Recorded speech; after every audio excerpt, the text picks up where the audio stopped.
fine heritage as far as the run game. Great defensive coordinator that substituted in HMS for a little bit, and he's a smart guy. So we just have to, like I tell the kids every week, stick to our game plan and see what who blocks and tackles better. That's one thing with Sibley-Ocheyedan. They bring, I think, just about every skill position kid back from last year. That's a nice advantage to have early on in the season. Yeah, that experience definitely helps, and it showed that first week one on film that they're skill people, and their line that back really played hard, and they know what they're doing over there. How good was Connor Dodd last week? Connor Dodd was electric last week. I mean, it's easy to say that because he had such a great week, but every time that kid touches the football, we don't know what's going to happen, and that's on a positive note as far as him taking it 15, 20, or 70 yards for a touchdown. He is lightning quick. He's got great feet. He's got great hands, and he's fast. And he's worked his butt off to get there. So not taking anything away from it at all. He works extremely hard, and it shows. So Connor Dodd last week, he was a do-it-all athlete for us. He caught the ball, he ran the ball, he blocked, he tackled. He did a great job everywhere he went. Here's the scary thing, Coach, for the rest of the teams in Class A. He's only a junior. He's only a junior. That's right. Let's talk about your quarterback. Of course, Coach's kid, Dad, of course, played for USD, if I'm not mistaken. How is he taken to the ropes of running the offense? Well, he, fun fact, he started last year for us as a freshman, and he was 14. Wow. So he's 15 years old this year, and it definitely showed that 1 year of maturity. He grew 3-4 inches, put on 40 pounds. And you can just tell he's a total athlete, and he works towards what he wants to get done. He's very athletically smart, and what I mean by that, being an option quarterback, is that he knows what's going to happen before the play happens. He makes his reads. He's a very quick quarterback for his size, and he's got some great speed.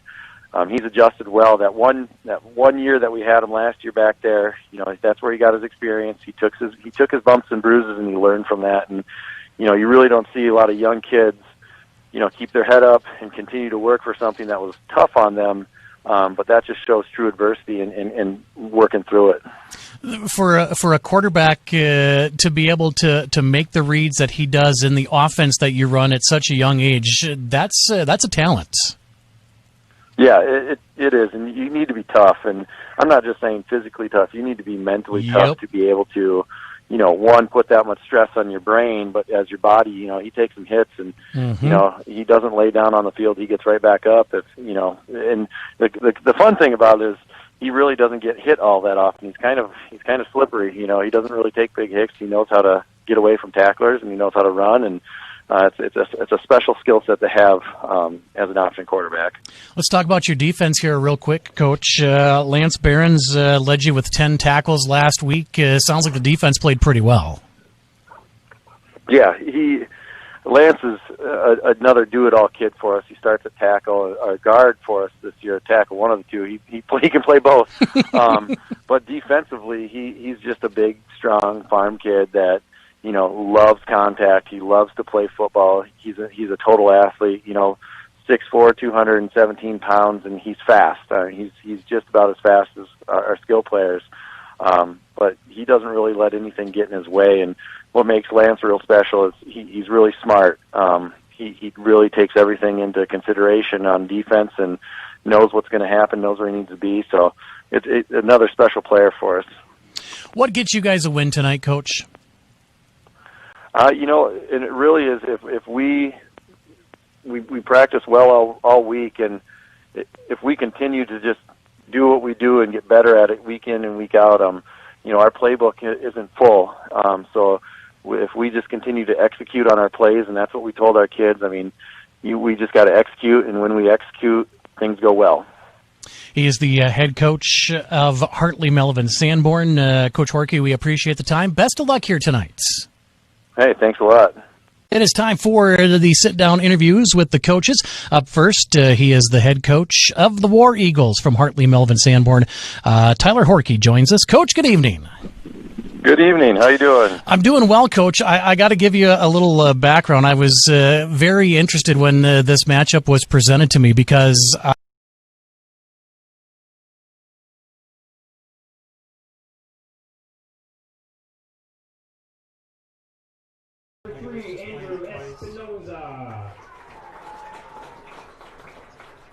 At running back, number 25, Dylan Platt. And at quarterback, number 2, Bo Jennis.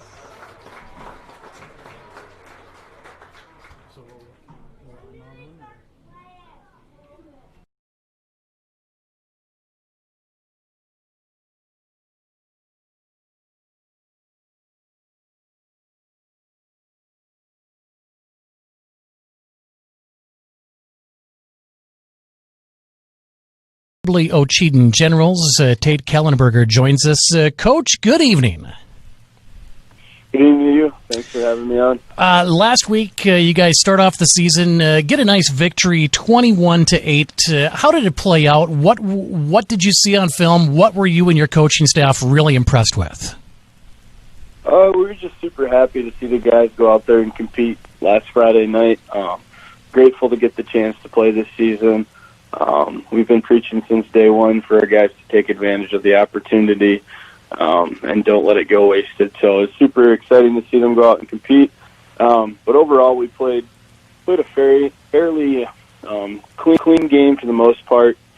Overall, our offensive line blocked really well, and we were able to get the ground game going, which led to a lot of success on the offensive side of the ball. And our defense played great team defense, flying to the football and tackled really well. So it was a great first step to our season. What did you know about MOC Floyd Valley coming in, Coach? We haven't played them in a specific game situation. We did scrimmage them the year before, preseason-wise, so we knew a little bit going in the matchup. They're also in our conference for all the other sports, so we know some of their athletes. So we're able to game plan a little bit around who we thought would be their key players. Well, you mentioned here a moment ago you were able to get the ground game off and rolling. I'd say that's safe. That's fair to say. Dylan, I think, went for 112 and had a receiving touchdown. The big guys up front did their job. They did. And to be honest, that was one of the concerns as a coaching staff going in. We returned basically all of our skill guys from last year, but we lost a few of our offensive linemen, so I was really impressed to see some of those young guys step up that have not gotten varsity snaps before.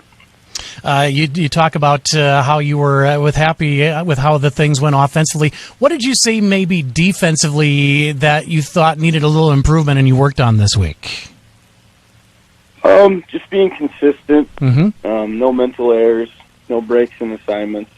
The one touchdown they did have, honestly, our DB had pretty good coverage, but their feet got tangled up a little bit, and he went down, and the receiver did not, and they were able to get a 77-yard touchdown run. So overall, we're pretty impressed, but going into tonight's game, we need to make sure that we are super physical to stop HMS's option football attack.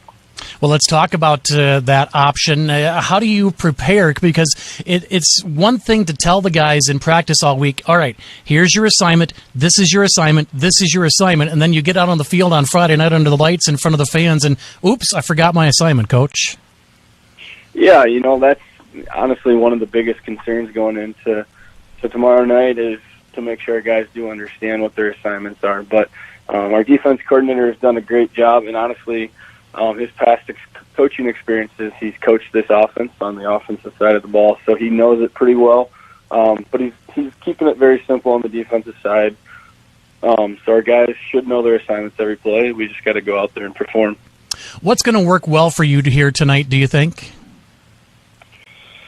If we're going to be successful, we're going to need to run the football. We're not a team that is going to pass the ball 20 times or 30 times. And if we do have to do that, I don't foresee us being very successful. So we need to be able to block at the point of attack. We need to be able to tackle very well tonight. He is the coach of the Generals, Tate Kellenberger, joining us here for just another moment. We've kind of talked on some, general things. Nail it down for us, Coach. Maybe one or two things that get you guys a win tonight. We've been preaching all week. We's greater than me. Like we said with the option attack that HMS runs, a lot of times you might think that you can take somebody else's job and tackle the quarterback, thinking that he has the ball, but that's not the case. When you do that, we're going to put ourselves in a bad situation. So we need to know that I might need to sacrifice my missing a tackle, not getting that tackle in the stat book to do what's right for the team. So we've been preaching that all week, that we need to stay together as a team and basically go out there and tackle and block better than the other team, and I think we should be fairly successful tonight. He's the coach of the Generals, Tate Kellenberger. Appreciate the time. Best of luck tonight, Coach. Awesome. Thank you. Well, good evening, everybody, and welcome to Sibley, Iowa, for tonight's matchup between a pair of undefeated 1-0 teams. It is the Generals of Sibley-Ocheyedan playing host tonight to the Hawks of Hartley-Melvin-Sanborn. Welcome under the lights, Friday night style in high school football. Nice to be able to do some high school football, of course, down here in Iowa. They're playing high school football. South Dakota playing high school football. Where I'm from, up in Minnesota. We got to wait till March, so it's nice to see the boys out on the field getting ready for tonight's matchup. Sunshine and 81 degrees here in Sibley this evening. Winds out of the west around 5 to 10 miles an hour. Perfect conditions for high school football. You've got a team in Hartley-Melvin-Sanborn, as you heard from the coaches, Tyler Horkey. They run that triple option, and they run it really, really well. Picked up a win 28-0 last week in their matchup over Okoboji. Meanwhile, on the other side of the field, the home team wearing the black unis tonight with the red helmets. That's Sibley-Ocheyedan, the Generals. They picked up a 21-8 win in their Week 1 W. One of these teams going home happy 2-0. The other team will go back to practice on Monday and look to adjust some things. The big two stories we're going to watch is the play of the quarterback, Connor Ebel, for the Hartley-Melvin-Sanborn Hawks. This kid's just a sophomore, and he's really, really, really good. On the other side, you've got basically all the starters in skill positions back for Sibley-Ocheyedan, as you heard from Coach Kellenberger. The big question mark for them coming in was going to be, what were they going to be able to get done on the line? We'll see which ground and pound attack works best here tonight. The Generals or the Hawks. Should be a beautiful night for some high school football here in Northwest Iowa. Sibley-Ocheyedan won the coin toss. They are going to receive here tonight. They'll be going from right to left on the screen. Back deep to return will be Austin Kruger. He is a 6', 198-pound senior. He'll be set to receive the kick from DJ Doyle, a 6'3", 213-pound senior. And we are set and ready to go. High school football is on the air tonight from Fuller Digital Solutions on YouTube. Good to have you along. Doyle's ready, waits on the whistle from our officiating crew. Here comes the run-up, and boom, we are underway. High school football is on the air tonight, taken by the Upmen for the Sibley-Ocheyedan Generals. That's Espinoza, and he's going to rumble ahead to about the 30-yard line, maybe the 31, and that's where the Generals will start 1st and 10 for the first time tonight. And that will bring senior quarterback Bo Jenis out to the field. And we'll see what this senior quarterback can do with his rushing attack here tonight. 1st and 10 for the Generals, right to left, just underway from Sibley-Ocheyedan High School. Jenis will bring them to the line of scrimmage. Everybody up on the line, full backfield. That 3-5 for the Hawks. Jenis under center. He'll take the snap. Play action. Looks. He's looking for the home run shot. He's got a man open down the field. And that ball is topped. Nearly intercepted, but knocked away. He had a man streaking down the field. His big tight end was open, but Travis Cameron comes up with a big stop. Knocks the ball away. Coach Horkey's going to bring that up on film on Monday and go, might have had that, Travis. 2nd down. Make it 10 to go. 11:46 to go, just underway here from Sibley-Ocheyedan High School.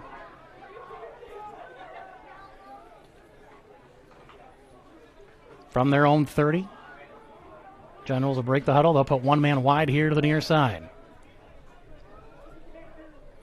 Snap to Jenis. They'll go with a straight give to the left side, and there's just not much there. The Hawks swallow him up. Nothing doing. Jacob Cates in on the tackle.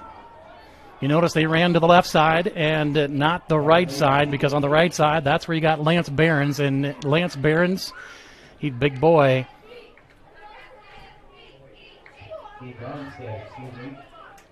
They don't want to run at him. He had 10 tackles last week in their 28-0 victory.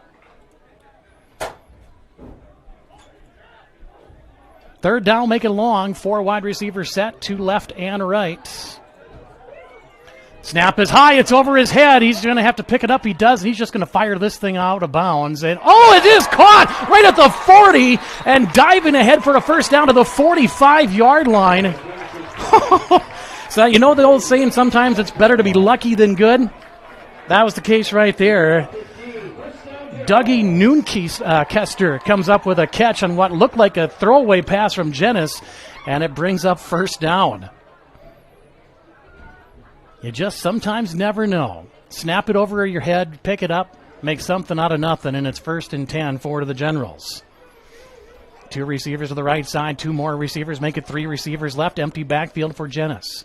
Trying to stretch out the Hawks. They'll move a man in motion to the backfield. Snap is high. Jennis will get it down, and he'll keep it himself on a quarterback dive straight ahead. Not much going. Gets a few. And now the big push and scrum at the line. They'll wait for whistles, and boy, they're still dragging the pile. The officials will finally blow the play dead across midfield into Hawks territory. They're going to spot him at the 47-yard line. Just ran into the pile, and when it was all said and done, pretty decent game. Second down. Just inside Hawks territory. They'll mark him officially at the 48-yard line. 2 men here to the near side, 1 man wide right. Pistol set in the backfield for Jennis. Snap is over his head again. It's been inside the 40, and he's going to pick it up. He's going to look to fire, and it is incomplete. Knocked away on the far side there. And they'll bring up third down. That's the second time already this series we've seen a high snap from the Generals. Just take a breath, collect yourself. And now they'll try another third down conversion, third down, and we'll make it 3 with 9:40 to play here in the first quarter. Picture perfect night for football here in Northwest Iowa. Jennis will bring him to the line of scrimmage. 2 men left, 1 right. Single setback. Snap. Play action. Nope, they'll give it to the tailback and rumble it straight ahead. He's got a first down. And a whole lot more for Dylan Platt. Generals again convert on third down on this drive, and it's another fresh set of downs for the Generals inside the 40 to the 38-yard line with 9:34 to play here in the opening quarter. 2 big third down conversions, 2 bad snaps on this drive. Generals will come to the line. 9:20, opening quarter. 3 wide receiver set. Snap Jennis, he'll give to Platt, and again he'll rumble off the right tackle, spins away from a would-be man at the 35, and is drugged down from behind at the 31-yard line. Solid gain on first down, brings up second down here now for the Generals. Second down and 4. Espinoza is going to check himself off the field as he comes off. Clock running, under 9 minutes to play here in the opening quarter. Opening possession of the game for either team.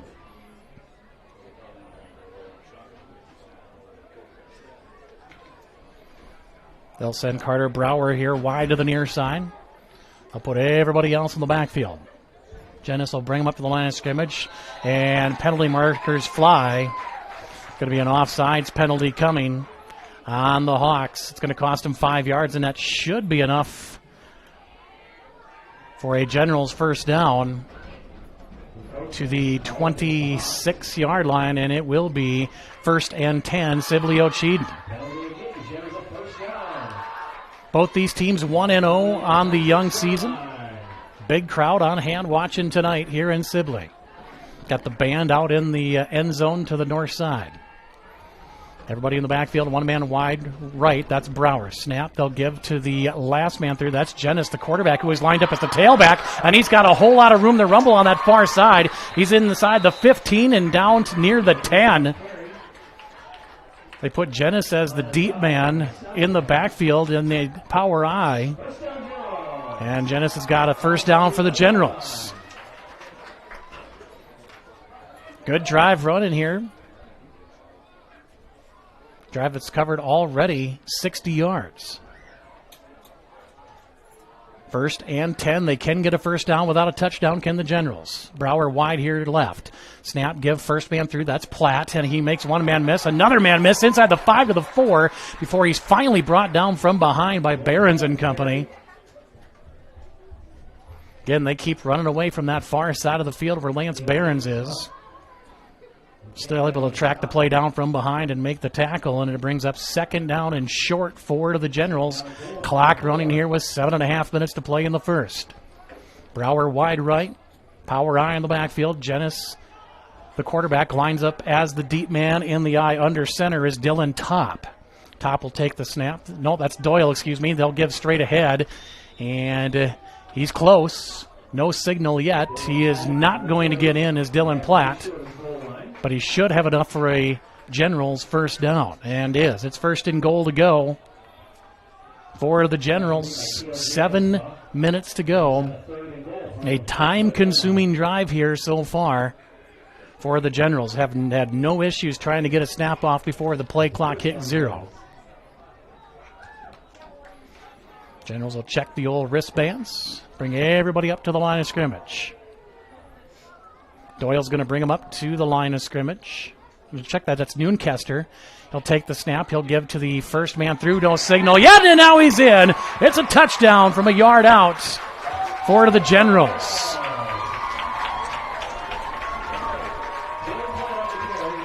Platt, a touchdown run, a 70-yard drive for the Generals, and they lead 6-0 with a point after try upcoming for Andrew Espinoza, the 5'6", 163-pound senior.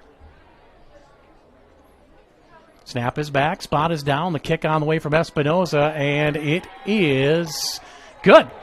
And it is 7-0, an opening touchdown drive for the Generals. We're back in 30 seconds from Sibley-Ocheyedan High School. Bank of Hartley, proud to serve the Hartley area. Our team is committed to great customer service, dependability, going the extra mile. Convenient drive-through, online bill pay service, ATM service, loans, and so much more. Some of the many reasons to bank with the friendly team at Savings Bank of Hartley, with locations in Primgar and Lake Park. Visit us online at savingsbankia.com. Back at Sibley-Ocheyedan High School, a 70-yard touchdown drive for the Generals to start the night off. 6:32 showing on the clock here in the first quarter. A very odd drive, to say the least, for the Generals. A snap that goes over the head of Jenness, somehow makes something out of nothing, just trying to throw the ball away, it looked like, and somehow Noonkester comes up with a catch. How he did that, I have no idea. And again, go back to think to that very first play of the drive on what could have been an interception from Cameron. He just had it in his hand, could not hang on. It's a game of inches, as they say, and after the dropped near interception, a 70-yard touchdown drive for the Generals, and now we'll get our first look at the triple option of the Hawks and head coach Tyler Horkey. Had a chance to visit with Coach Horkey last night, and I said, Coach, I got to be honest with you, that last name sounds very familiar, and it should. He's from the Fairmont, Minnesota area. Did a few of his games when he was in high school, as a matter of fact. That's where the name all comes in. So we'll see what the triple option is able to do here for Hartley-Melvin-Sanborn. They take the timeout to get all the guys a quick drink of water. They usually do that early on in the high school football season. It's usually a little warmer. Keep guys hydrated. Back deep to return for the Hawks is going to be Dawson Shipoff. Check that, it's 23, and that is Connor Dodd. And boy, you want to talk about a young man that had a big week last week for the Hawks. That's Connor Dodd. We'll get to him in just a moment. Espinoza is going to tee this ball up at the 40-yard line and send it away with 6:32 to play here in the opening quarter. Big thanks to our sponsors this evening, making tonight's ball game a possibility here on Fuller Digital Solutions YouTube channel. Thanks to Jeff, Simon, Kyle, our game side engineer. I've always wanted to say that, Kyle, and now tonight I actually get to.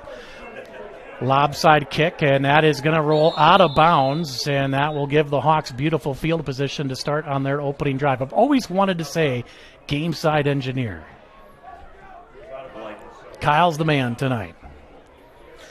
So the kick out of bounds will give the Hawks good field position to start here tonight with 6.5 minutes to go in the first quarter, trailing 7-0. Here from Sibley, Iowa. Just talking with the officiating crew tonight. They're from the Laverne, Minnesota area. The white hat tonight is Jeff Haubrick. Asked if there were any major rule changes in Iowa high school football, and he couldn't really come up with any other than they were using the college football rule for intentional grounding. Other than that, he said everything is pretty much the same.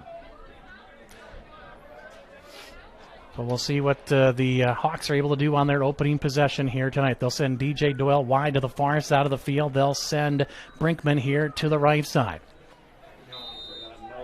Double wing in the backfield. Up to the line of scrimmage is one Cooper Ebel, the sophomore. They'll put a man in motion. Triple option. Ebel's going to keep it himself off the edge, and he'll get a couple. And that's about it. Maybe one to the 39-yard line, and it'll bring up second down. Sandbeck in on the stop, and it brings up second down and 9 as we see this triple option in effect. Of course, Ebel got the start at quarterback last year as a freshman. You heard Coach Horkey talk about it. Took his lumps last year, a team that finished 4-5 last year. Going up against the Generals here tonight on their home turf. Under 6 to play, opening quarter. One man left, one man right, double the wing in the backfield. Ebel to the line of scrimmage. Puts Dodd in motion. Gives to the first man through. That's the fullback, and he's got a hole. He's across midfield, 45, and is spun down from behind for a Hawks first down at the 44-yard line. It's like the old movie, Remember the Titans. The veer and the triple option. It's just like Novocaine. Give it time, it will work. And if you can run the option and run it effectively, you are very hard to stop because one missed assignment on one play is 6. Double wing in the backfield, one man wide each side. Dodd, the man in motion. Ebel gives again to the fullback, and again he's got a good hole up the middle as he plows his way for close to 8 yards. And it'll bring up second down and short here for Hartley-Melvin-Sanborn.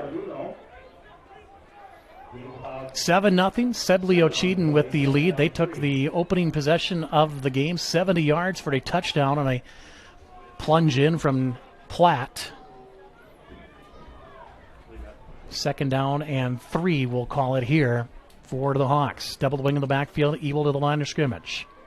One man wide, man in motion. That's Dodd, and Ebel's going to take it himself. Now pitches late to Dodd down the sidelines, and he is gone for a touchdown.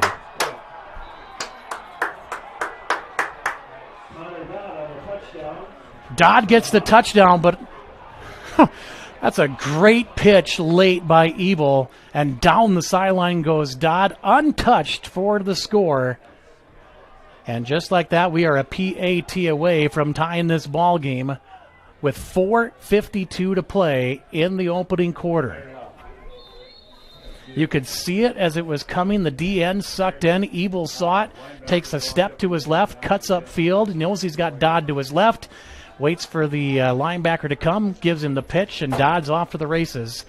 And here comes the 2-point conversion try. Double wing in the backfield, one man wide here to the near side. Ebel under center, takes a snap, he'll keep it himself, looks to extend the ball, and he cannot get in. 2-point conversion try will fail, and it is a 7-6 1-point lead for Sibley-Ocheyedan with 4:52 to play here in the first quarter. We step aside from Sibley, Iowa. It's the Generals leading by 1 here on the Fuller Digital Solutions YouTube channel. We're back in 60. Sanborn Savings Bank, Sanborn's hometown bank since 1899. Because we are your hometown bank, we understand the importance of offering you a wide range of financial services to help you meet your financial goals. We have checking, savings, and certificate of deposit accounts that will help you manage your money. We offer all types of loans for your individual needs. We are always ready to work with you to design a program to meet your financial needs. Sanborn Savings Bank, proud to support the HMS Hawks, member FDIC.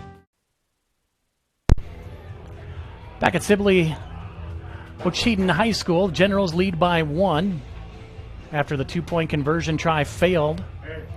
And the Generals will get the football back.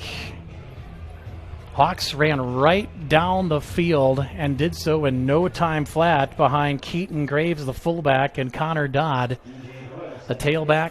Dodd had himself a big game last week, over 119 yards rushing. A couple of scores for Dodd. He's got 1 here already in the first quarter. Doyle's got the ball teed up. He'll send it end over end to the deep man for the Generals. Across the 15, 20, 25, 30, now at the 35, and finally brought down by the Hawks. And the Sibley-Ocheyedan Generals will go back to work. They got better field position this time than they did last time. Austin Kruger, the return man, and he'll turn the offense loose. 1st and 10 for Coach Tate Kellenberger. Big question now for the Generals. You had a drive. You collected yourself. Let's see if they can get that snap under control. 1 man wide right. Power I in the backfield. Under center. That's Noonkester. He'll give to Jenis, and he will bounce to the outside for a couple. So already a little change in the game plan here for Sibley-Ocheyedan. Jenis, the quarterback, is playing tailback, and Noonkester, who's normally the stud wide receiver, he's playing quarterback. 7-6 your score. 2nd down, make it 6 to go from their own 41-yard line. Generals going here right to the left, wearing the home black jerseys with the red helmets. Power I in the backfield. Noonkester to the line of scrimmage, tries the hard count, nothing doing, gives to the first man through, and he is stood up, and he is dropped. He's going to lose a yard back to the 40. Nothing doing there against the Hawks front line, and look who it is coming up off the bottom of the pile, big old number 70, Lance Behrens. Coach Horkey said this kid is a load. Had 10 tackles last week in their win. He'll take himself off the field here for this play on 3rd down and long forward to the Generals. Under 3.5 minutes to go here in the opening quarter. 7-0 Sibley-Ocheyedan on top. Carter Brower going to come wide here to the near side. 2 men wide right. Shotgun formation. Don't put a man in motion. That's Jenis. Snap. Noonkester is going to rumble ahead, and the ball comes out late, and now we'll see, I believe Sibley-Ocheyedan got back on top of it. They're going to call him actually down back at the 43-yard line, so it will not be a fumble. And the Hawks with a man down. That is Cale Jacobsma. They are coming out to 10-2. Take a look at him. So a 3rd down and long. They could not convert. Jacobsma trying to get himself up. The coaches are actually going to help him up and help him off the field. It'll bring up a 4th down. 4th down at about 5 here for Sibley-Ocheyedan, and we'll see the punt team on the field for the first time here tonight. Dodd is going to go back deep forward to the Hawks to return. Jenis will line up in punt formation here for Sibley-Ocheyedan. He'll stand inside his own 30-yard line. Dodd's one of those kids you're not going to want to give him a good look in space. We saw how quick he was on that pitch. Snap is back. Kick is away. It's a low line drive kick. It's going to take a Sibley-Ocheyedan bounce across the 30, and it'll be tapped down there by the Generals at the 26-yard line by Austin Kruger, and it is 1st and 10 for Hartley-Melvin-Sanborn. Let's see what they can do on their 2nd possession of the night. Went for a touchdown on the opening drive. Connor Dodd took the pitch, did the rest. 2-point conversion try was unsuccessful, but they'll get the ball back here with 2:42 to go in the opening quarter. Hawks will break the huddle. They'll send Doyle wide to the left side. They'll send Brinkman here to the right. Double wing. Dodd, the man in motion, now comes back. Ebel under center, takes it, keeps it, pitches to Dodd. He's down the sidelines for about 5, it looks like. When it's all said and done, he's run out of bounds there by Noonkester and a couple other Generals. It'll bring up second down here for the Hartley-Melvin-Sanborn Hawks. From the 33-yard line. Make it second down and about 4, gain of 6 on the play. Good crowd on hand tonight. Good response from the Hawk fans across the way. Man wide each side, double wing in the backfield. Motion man is Dodd. The pitch is a fumble. And Dodd is going to get back on top of it, but it is all the way back at the 22-yard line. The pitch was behind Dodd, and it's going to bring up third down and a country mile here for the Hawks.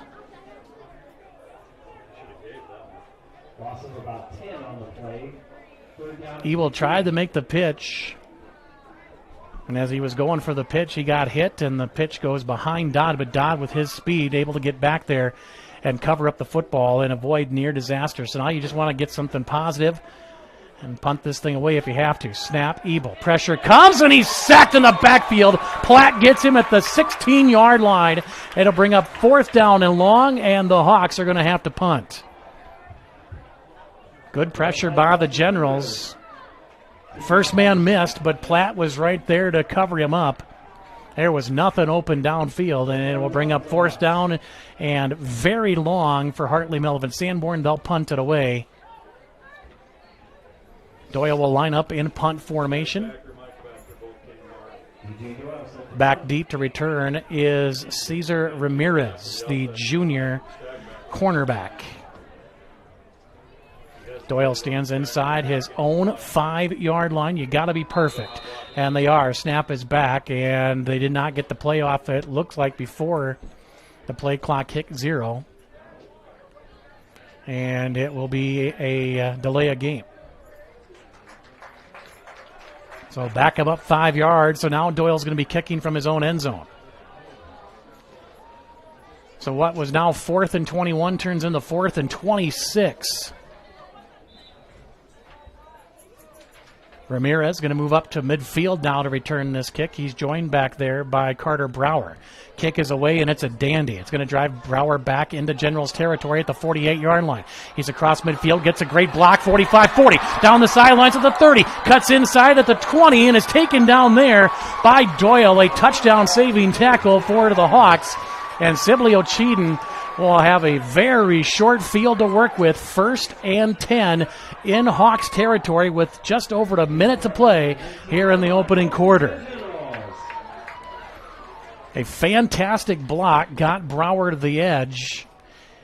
Planted his foot, turned upfield, and gets a big punt return with 1:03 to play here in the first quarter. General's going to send one man, now make it 2 men wide to the far side, Noonkester and Espinoza. Jenis back at the quarterback in shotgun formation. He'll keep it himself, looks for a seam, has one down the left side. He's got a first down. If not, he's very, very close. Inside the 10 to about the 9.5. Looks like he needs the 9. Going to be just short. They'll bring up second down and inches. Hawks bit on the play action with Platt across the formation, left the back door open, and Jenis just snuck out. Second and inches, under a half minute to play here in the opening quarter. Brower wide to the left side, Noonkester wide right. He'll hold a hand up to shade his eyes from the sun as he looks at his quarterback in shotgun formation. Snap is high and over his head again. He will pick it up at the 28, looks downfield, and will fire it away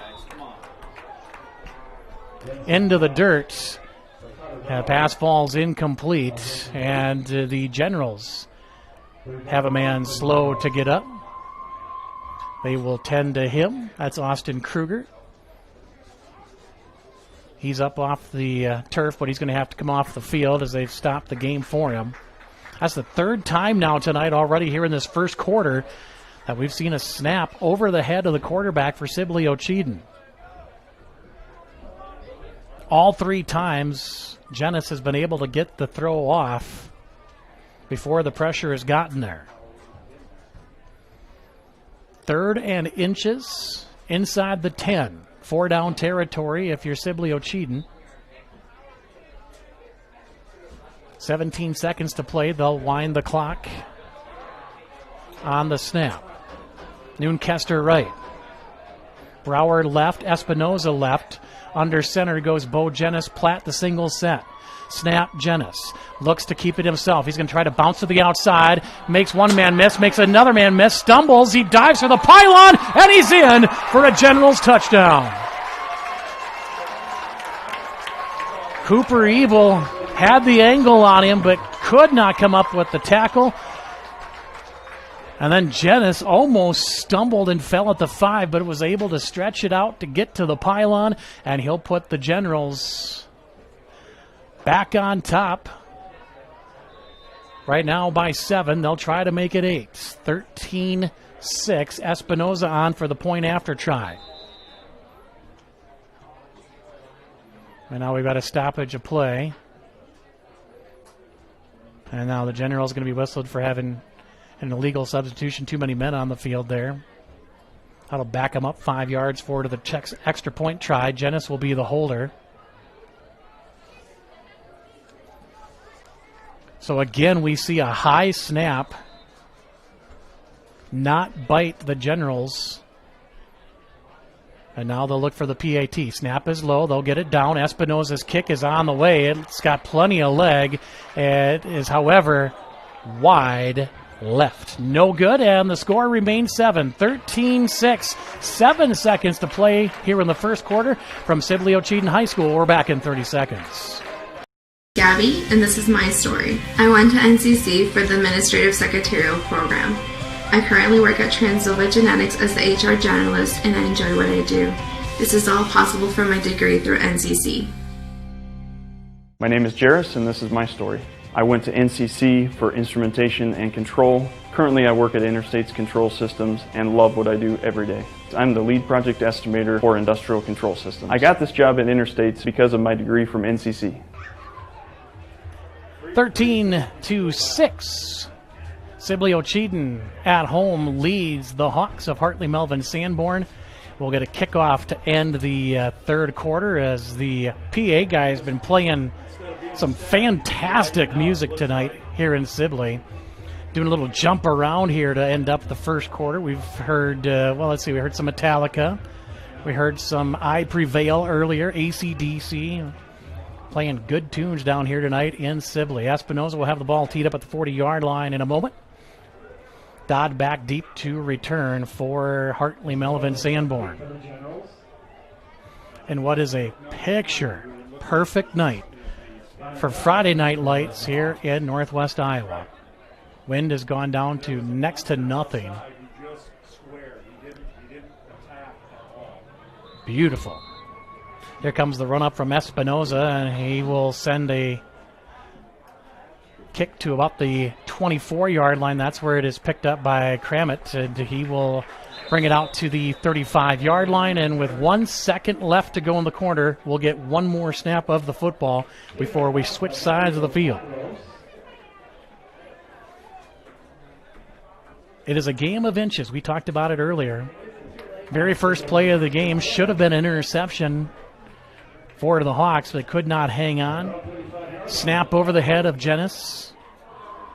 Just trying to throw it away, and his receiver actually gets underneath it and makes a catch for the first down on a 3rd and long. They'd go down 70 yards and score. They've snapped it over Jenness's head 3 times here in this first quarter, but yet to gotten hurt by it. Final play of the quarter. Ebel under center. He'll put Dodd in motion. They'll go with the triple option straight ahead to the fullback, and that is going to be the final play of the quarter as Keaton Graves brings it ahead to the 38-yard line. We are back in 60 seconds from Sibley-Ocheyedan High School. You're listening to Iowa High School football from Fuller Digital Solutions. Agency in Sanborn, real estate and insurance. For 40 years, Elgersma Agency has been helping clients sell homes, businesses, farms, and more. Using strategic marketing, your for sale will turn into sale pending soon. Elgersma Agency is proud to be a part of the HMS community and supports the Hawks all season, on and off the field and court. Contact Elgersma Agency when you're ready to sell. Visit us online at elgersmaagency.com. Digital Solutions started a little over 6 years ago doing Facebook Live videos for a couple ball games. And little did we know we'd have the 2020 pandemic and so many reasons for doing live streams on our new YouTube channel. We have 12 schools we cover: Mississippi, South Dakota, and Iowa. And we're always growing. If you're interested in working with FDS as camera operator or play-by-play for the many sports we cover, or if you would like to use our services to live stream your event, email us at fullerdigitalsolutions@gmail.com and subscribe to Fuller Digital Solutions on YouTube. 13-6 your score. 1 quarter in the books. 12 minutes to go before we go to the halftime break. Sibley-Ocheyedan on top. Both teams looking to move to 2-0 on the season. Sibley-Ocheyedan picked up a win last week over MOC Floyd Valley, 21-8. Hartley-Melvin-Sanborn, meanwhile, a 28-0 winner over Okoboji. And so far through 12 minutes, we got a good one brewing here in Sibley tonight. We take a little extra time in between quarters to do the sanitation breaks, wipe everything down, helmets down, taking the extra precautions in what is now the COVID universe. It'll be 2nd down and 7 here for Hartley-Melvin-Sanborn to start our second quarter action. Abel will bring him up to the line of scrimmage. He's going to send Brinkman wide here to the near side of the field. Doyle's going to be the other side. Tight formation for both receivers, double wing in the backfield. Dodd, the man in motion, pitch to him. He'll look for the corner, cannot get there, and is going to be spun down. Not much doing there. A gain of a couple is all for Dodd. Garduno, the man to run him down, took a great angle on Dodd, did not bite on the little hip shake, and it'll bring up 3rd down and long here now for the Hawks. 11.5 minutes to go here in the first half.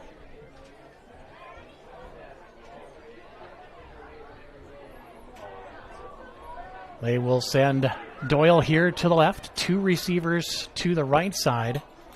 Ebel brings him up to the line of scrimmage. He'll move Dodd in motion, now goes back. Ebel's going to step out from under center, checking things over, looks at the play clock. I don't think he got it off. And we might be looking at a delay of game penalty. It looked like he wanted to change the play and then saw the play clock and then tried to get the snap off quick, but it's going to cost him 5 yards, and it'll be 3rd down and 10 now for the Hawks, back at their own 35-yard line.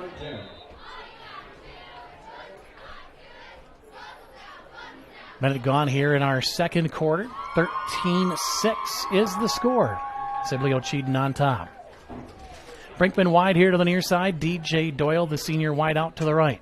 Double wing in the backfield. Ebel under center. Takes a snap, looks, pumps, fires. Floater ball for Dodd, and Dodd has got it and dropped it at the Generals' 40-yard line. Would have been a huge completion. It falls to the turf, and it'll bring up 4th down and a punt upcoming for Hartley-Melvin-Sanborn.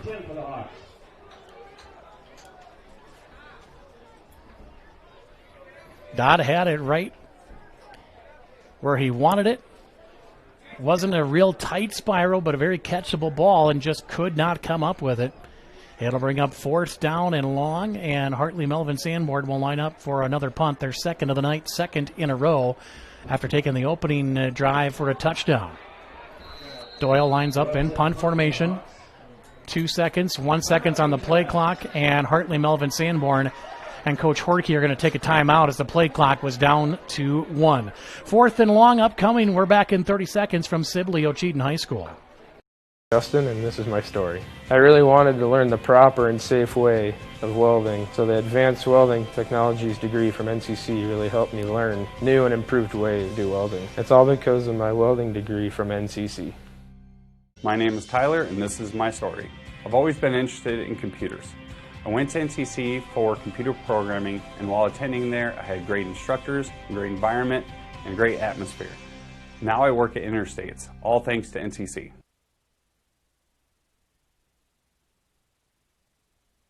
We are back here in Sibley, 13-6. 4th down and long. Hawks had to use a timeout to avoid the delay of game penalty.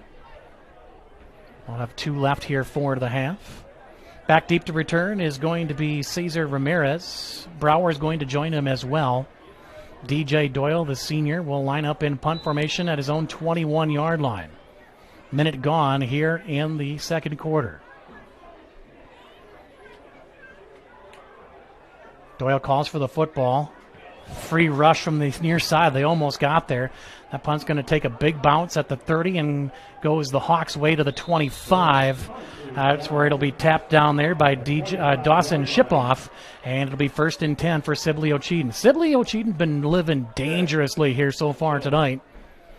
3 snaps over the head, a near interception, a near big pass completion on that last drive from Hartley. Right now, all those little game-changing plays are going the Generals' way.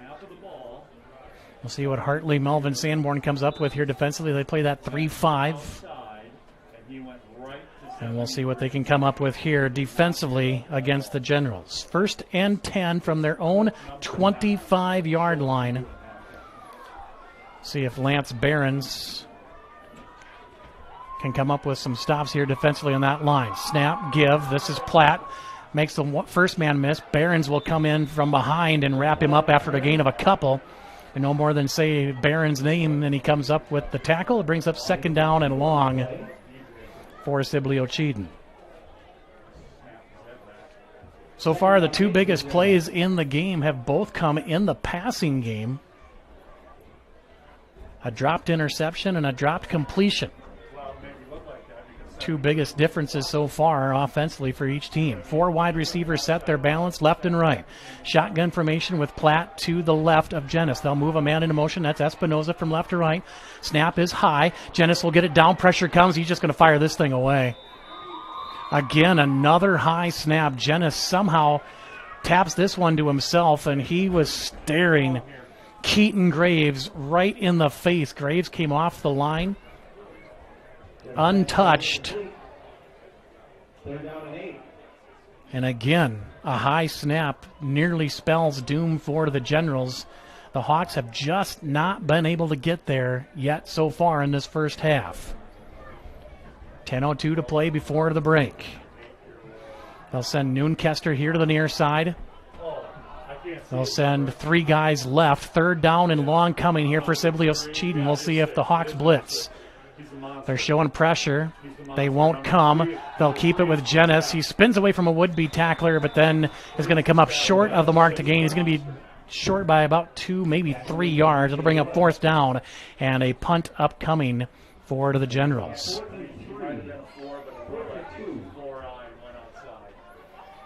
So it'll bring up 4th down and about 3.5, maybe 4 when it's all said and done. They get the spot of the ball. Connor Dodd is back deep to return. They have not been able to get him going with the exception of that first drive.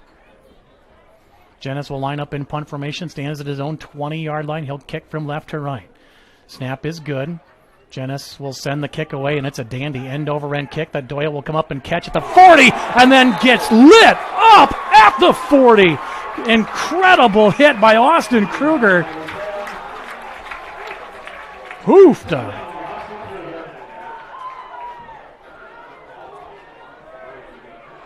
That is perfectly timed. If you're Kruger, Dodd stayed back on it, got ahead of steam as he ran up to make the catch, and then Kruger unloaded at the 40, and it's 1st and 10 for the Hawks. Sometimes a pop like that We'll fire you up just a little bit more. Let's see how Dodd comes out if he gets a chance to touch the rock here on this drive. One man left, one man right. Double the wing in the backfield. Ebel to the line of scrimmage. Takes the snap. Option, right side. He's got the corner. Can't make the turn, though, and is going to be dropped after a gain of just 1. Looked like they had something positive, but a good job by the linebacker on that far side to take away the pitch. Ebel just had to try to turn up field. Rest of the defense was there to bring him down after a gain of 1. Brings up 2nd down and 9. Under 9 minutes to play here in the opening half. It is 13-6 in favor of Sibley-Ocheyedan here on senior night for the Generals. 2nd down and long. Double wing in the backfield. Snap. Ebel. And they'll give it to the fullback, and he's going to get 5 yards. Caton Graves. And it'll bring up 3rd down. Caton Graves, 5'8", 198-pound junior. I know a lot about that double wing. Watched the Edgerton Flying Dutchman win a state championship a few years back running it. Snap, give straight ahead, a big seam and a big 1st down for the Hawks. As again, Caton Graves makes the just ordinary work. Runs right up the gut, follows the blocking like he's supposed to, gets himself a 1st down. And that's what the Hawks need. They need to get a little rhythm back in the offense after 2 drives in a row ending with punts. They get a 3rd down conversion and will keep the sticks moving. Under 8 to go. 2 receivers here to the near side. Double wing in the backfield. Ebel puts Dodd in motion. Option again. Ebel looks, pitches. Dodd, he's got it, 45, and is met and dropped by Noonkester at the 43.5-yard line. Gain of about 3.5, maybe 4. Brings up 2nd down and 6 for the Hawks. They'll run some guys on. Doyle's going to check in. Checking out will be Keith DeBoer. 2nd down and 6. 7:20 to go. Hartley-Melvin-Sanborn down 7 as we approach halftime here in Sibley. Double wing in the backfield. A man left and right for Ebel, the sophomore signal caller. Takes the snap, tries to pull it out, and did not. He gives it to the fullback, and he's going to rumble ahead to the 40. That's Graves. We talked about it with Coach Horkey, who's in his 5th season at Hartley-Melvin-Sanborn. As a quarterback that runs the option, you don't have to be just physically tough. You've got to be mentally tough, because you're going to take shots like that where you don't have the football. The defense doesn't know it, and you're going to get a hit. You got to be able to pick yourself up off the turf. And as you heard Coach Horkey in our interview say, he does not stay on the ground at all, does Cooper. Snap, pitch, fumble. It's on the turf, and the Generals have it at the 44-yard line. Dodd couldn't handle the pitch. And it'll be a turnover, the first of the night for either team, and they will take their sanitation break, wipe things down. And with 6:18 to play in the first half, it is Sibley-Ocheyedan at home leading by 7 over the Hawks. We're back in 60. We believe in service. That means providing no-limits internet to more than 20 counties in northwest Iowa. For more than 30 years, EverTech employees and their families live in the communities we serve. We're your neighbors and friends. And EverTech has been there when others haven't. And we continue to invest, build, and upgrade our network. We understand that rural Iowans deserve great internet too. It's who we are. EverTech is internet made easy. No contracts, no hidden fees, and best of all, no limits. EverTech. This changes everything. TiVo is here. Search and control your cable channels and streaming video with one remote. Use voice activation to find everything faster. Or set a one-pass recording. Then watch on any TV in your home. Or browse and view on Wi-Fi devices with the free View It app. Contact TCA to experience TiVo today. Welcome back to Sibley High School. 6:18 to go here before the halftime break, following the sanitation break to wipe things off, the balls, the helmets, everything cleaned up. It'll be Sibley-Ocheyedan back on the attack after the first turnover of the night. Comes off the pitch from Ebel looking for Dodd. And Sibley-Ocheyedan will go back to work 1st and 10. Generals will go with 2 men to the far side of the field. 1 man wide here to the near side. That's Noonkester, the tight end. Kruger, he'll line up there as well. Shotgun formation for Jennis. He's got Platt in the backfield with him. They'll fake it to him. Jennis going to keep it himself, and he runs into Mason Brinkman, who lowers his helmet, brings him down after a gain of just 1. It'll bring up 2nd down and 9 here for the Generals. So now if you're Hartley-Melvin-Sanborn, all those little 50-50 plays have gone so far Sibley's way. Now they have the turnover.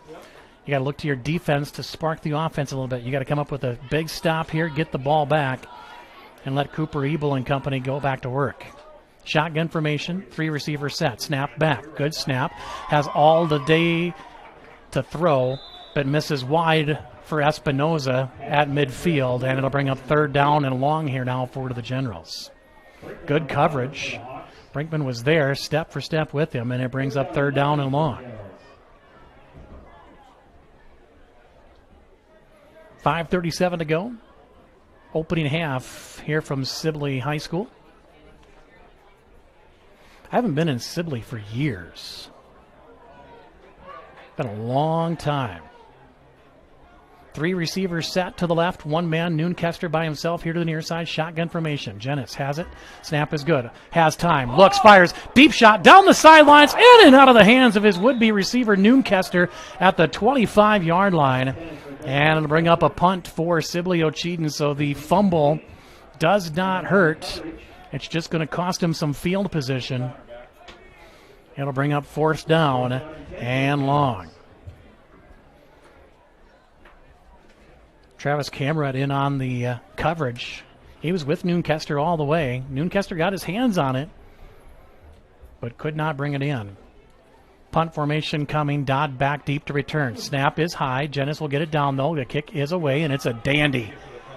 Dodd is going to take a step away. It takes a Hawks bounce back to the 20, and that's where Hartley-Melvin-Sanborn will start this drive.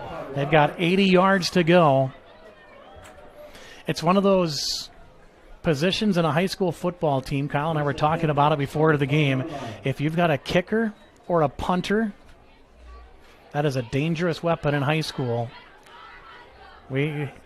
Team I cover up in Minnesota, Pipestone had a kicker a few years back. He was almost automatic. He got across the 30. You were getting some points. And on kickoffs, set the school record for touchbacks in a season. You make a team go 80 yards almost every drive after you score. That's a tough task to accomplish. Double wing in the backfield. Ebel going to take it. He'll keep it himself. Now cuts upfield. Looks to get outside. Bounces it there. And then is brought down after a gain of 4, maybe 5 to the 26-yard line. And it'll bring up 2nd down. The Generals marching band is up off the chairs, heading to the trailer. They're getting ready for their halftime performance. It's one thing you got to love about high school football. Everybody gets involved, from the cheerleaders to the band. Sometimes Grandma and Grandpa get a little angry. That's never happened. 2nd down. Man here to the near side. Dodd, the man in motion. They'll give to Graves, and Graves is hit and dropped. Nothing doing for Graves. And it'll bring up 3rd down. Under 4.5 now to go before the halftime break.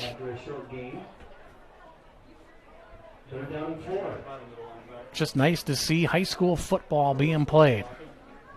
Iowa, of course, playing high school football this fall. South Dakota playing high school football this fall. Up in Minnesota, we're going to wait until March.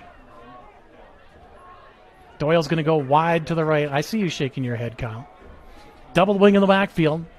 3rd down, needed a conversion. Snap, Ebel gives to Graves. He's got a seam and a 1st down and more. He's across the 30 to the 35, the 40, and is finally brought down at the 43-yard line.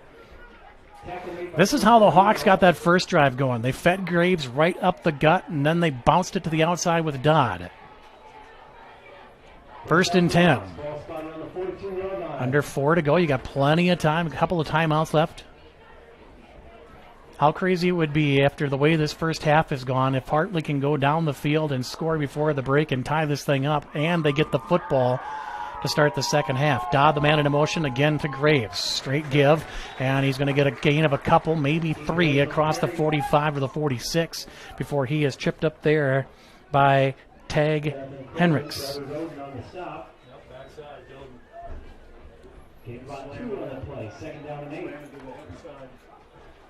Not a cloud in the sky, barely a stitch of wind left. It was 5 to 10 when we started. It's basically calm at this point.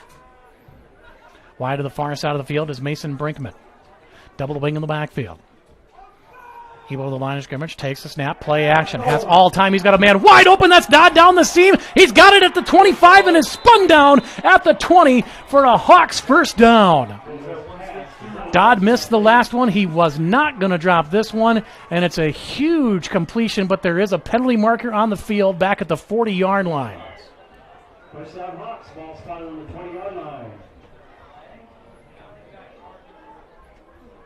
They are going to pick up the flag, an inadvertent flag, so the crew got together, talked it over, said, nope, we didn't see it. The completion will stand, and it's 1st and 10. Hartley-Melvin-Sanborn, as they are now in the red zone. Down 7 with 3 to go here in the first half. Doyle right. Double the wing in the backfield. Cooper Ebel, the sophomore quarterback, under center. Takes the snap, fakes the give to Graves, makes one man miss, runs over a man as the ball comes out at the 10-yard line. Now the official's going to dive into the pile and see who's got it. No signal yet. Still haven't seen a signal, and it looks like the Hawks are going to hang on to this.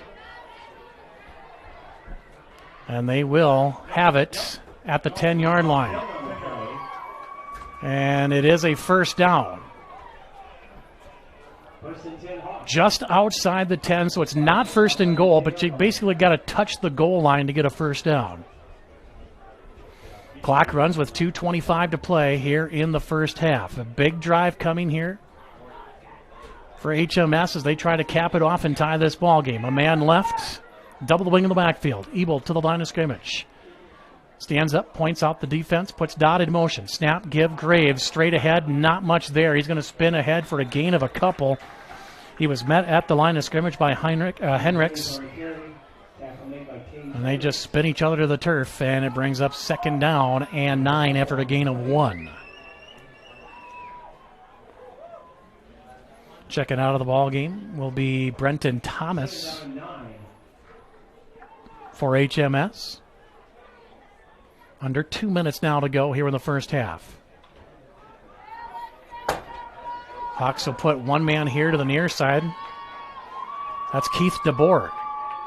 Double wing in the backfield. Snap, Ebel.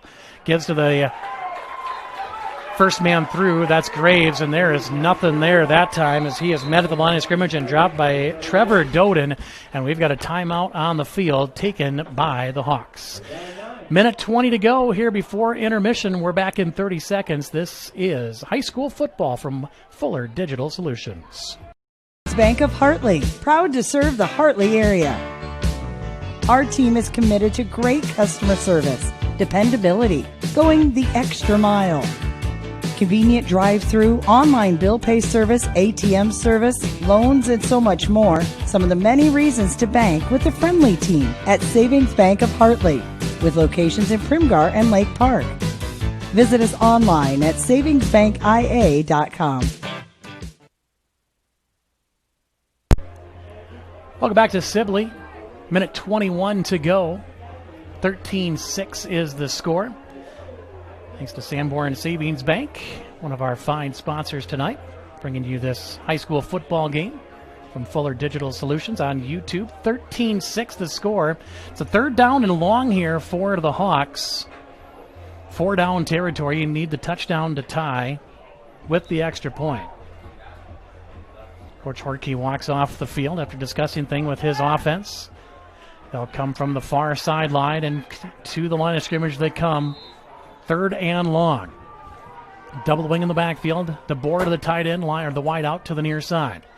Ebel brings them up to the line of scrimmage. Cooper Ebel under center. Takes the snap. Going to follow Graves right up the middle. Follows him to the 5 and down to the 4. It'll bring up 4th down there for HMS. Gave a couple on the play. So it'll be 4th down, and they're going to say goal because the markers on the far side are on the turf. Down in 5. So it'll be 4th down and goal to go here for the Hawks.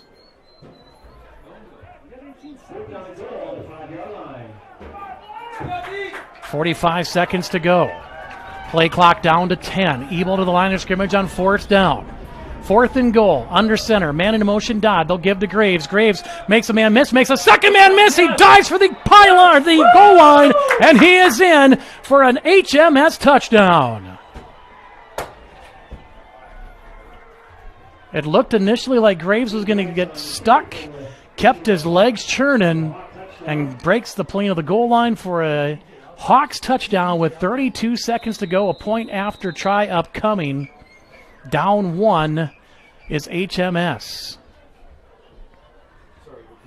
Doyle's going to come in here from the far side. 2-point conversion try for the Hawks. Double wing in the backfield. Doyle, the wide out to the far side. Maybe a jump ball his way. Snap. Toss. Right side. Looking for the corner. Spins, and there's just nothing there for Shipoff. The 2-point conversion try will be no good, and it will stay a 1-point general lead. 30 seconds to go before the break. We're back in 30. Savings Bank, Sanborn's hometown bank since 1899. Because we are your hometown bank, we understand the importance of offering you a wide range of financial services to help you meet your financial goals. We have checking, savings, and certificate of deposit accounts that will help you manage your money. We offer all types of loans for your individual needs. We are always ready to work with you to design a program to meet your financial needs. Sanborn Savings Bank, proud to support the HMS Hawks, member FDIC. Sanborn Savings Bank, 219 Main Street in Sanborn. Member FDIC, one of our fine sponsors, bringing you tonight's action. 13-12 your score. 30 seconds to go here before intermission at Sibley-Ocheyedan High School. Back deep for the Generals. That's going to be Kruger, as Doyle's got the ball teed up at the 40-yard line. A long touchdown drive. Of course, the big play, the completion to Dodd down the seam, capping it off with a Graves touchdown. End-over-end kick to the far side of the field. This is going to roll out of bounds, and it'll give the Generals good field position with 30 seconds and 3 timeouts if you really want to try it. We've only seen them attempt a couple of passes tonight. Seen 4 high snaps from Sibley-Ocheyedan. Well, they can elect to make them kick over if they want. And it looks like they will just keep the ball and go to work 1st and 10 with 30 seconds to go. Not going to see anything fancy unless they bust a big one, and then you'll see the wheels start turning here for Coach Kellenberger. Take over 1st and 10 on the 35-yard Tate Kellenberger, of course, played for West Lyon. That's a name everybody should know in the state of Iowa when it comes to high school football. 5 wide receivers set. Snap is back to Jennis. He'll look, he'll fire. That's caught at the 40 by Espinoza, and he will be shy of a 1st down, but a timeout taken by the Generals with 28 seconds left to go. And Coach Kellenberger is telling Espinoza as he gets up, hey, you're a 1.5 feet away from the sidelines. Don't cut upfield. Get over here and get out of bounds. Save me a timeout. So how about that? I expected the Generals to come out, maybe take a knee. They're going to try to move down the field.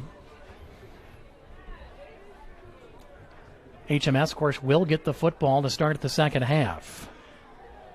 Hartley-Melvin-Sanborn trails by 1, 13-12.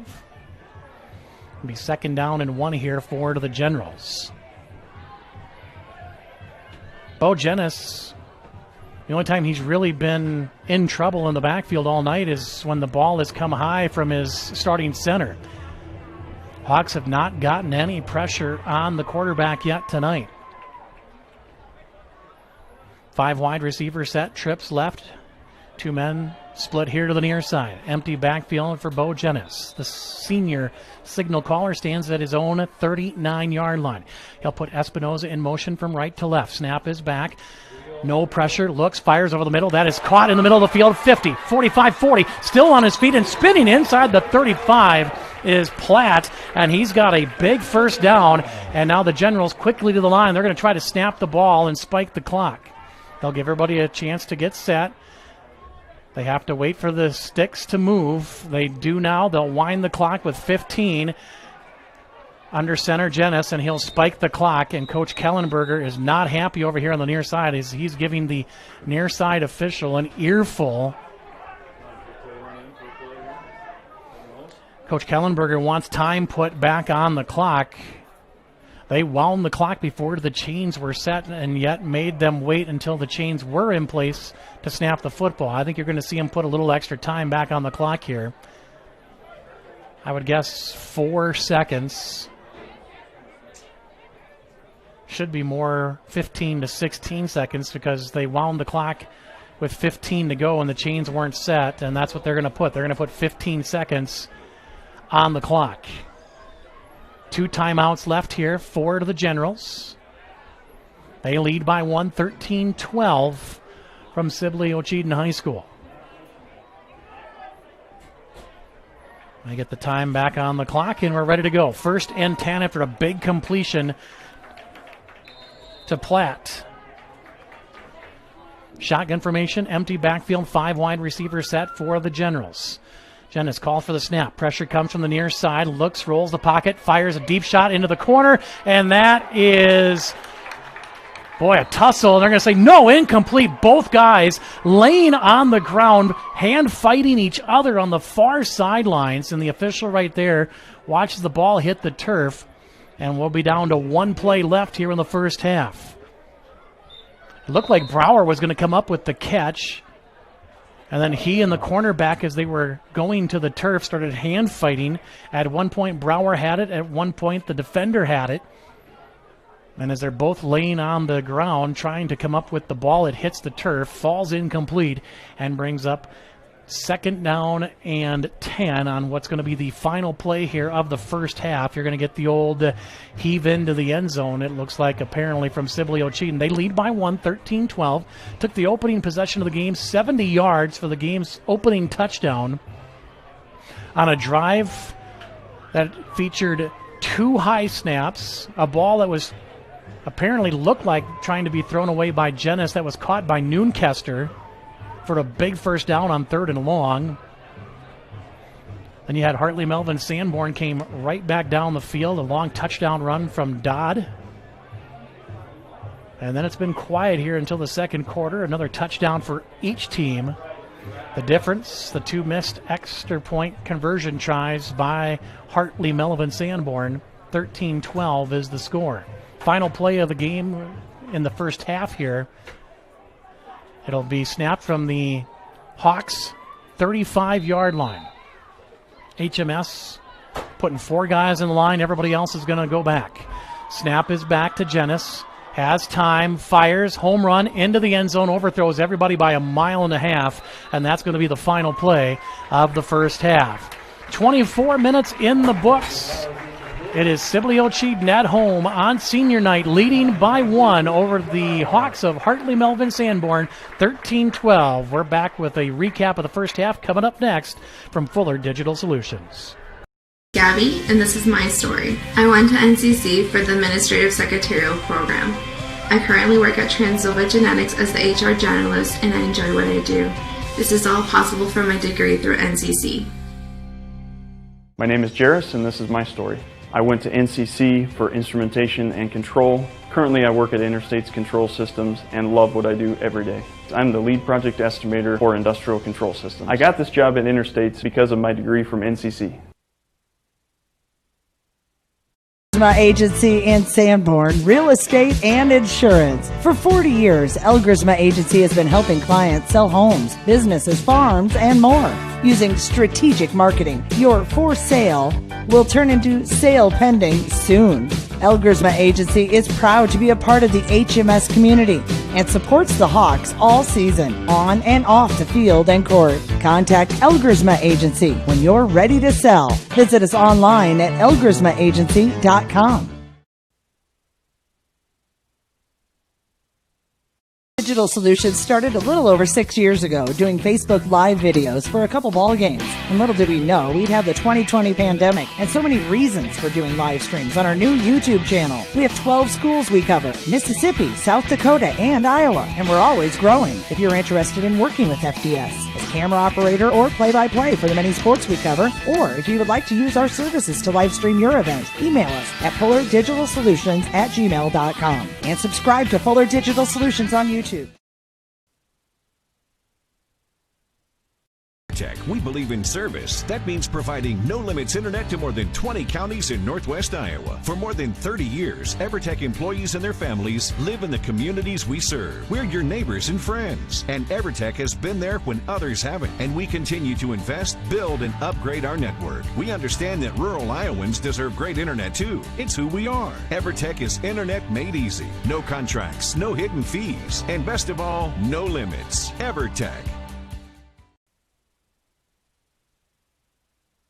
Justin, and this is my story. I really wanted to learn the proper and safe way of welding, so the Advanced Welding Technologies degree from NCC really helped me learn new and improved ways to do welding. It's all because of my welding degree from NCC. My name is Tyler, and this is my story. I've always been interested in computers.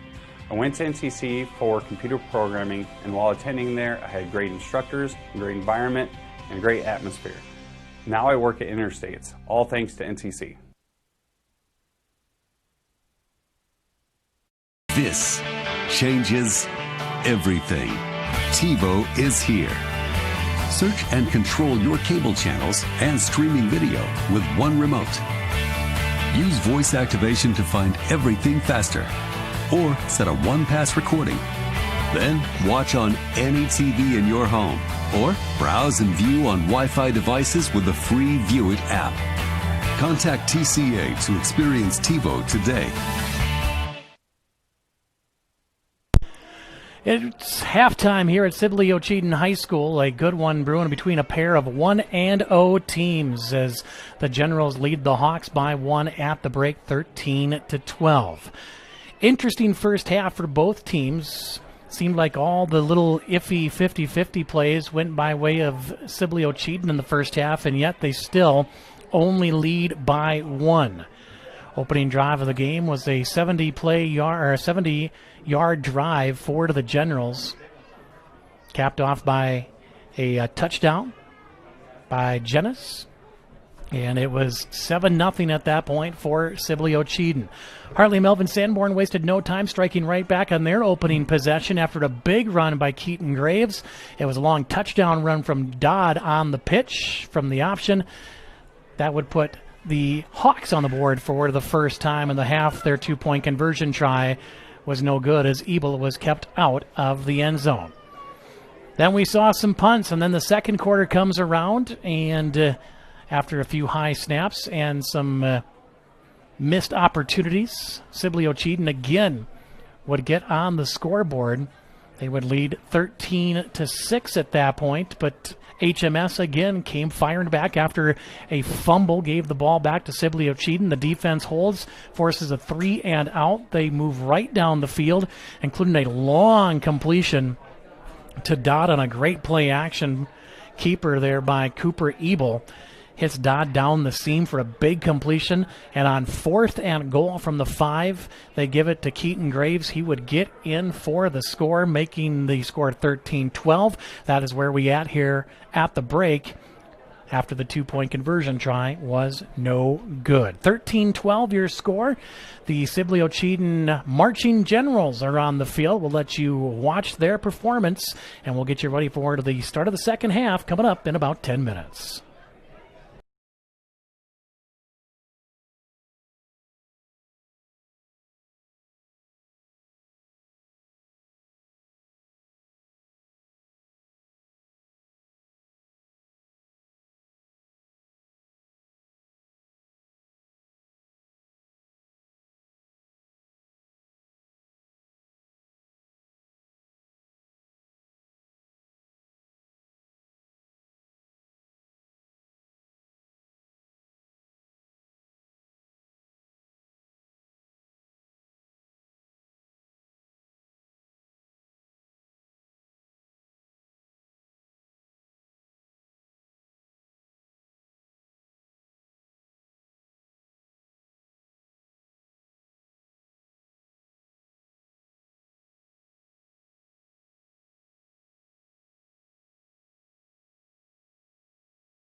Russies.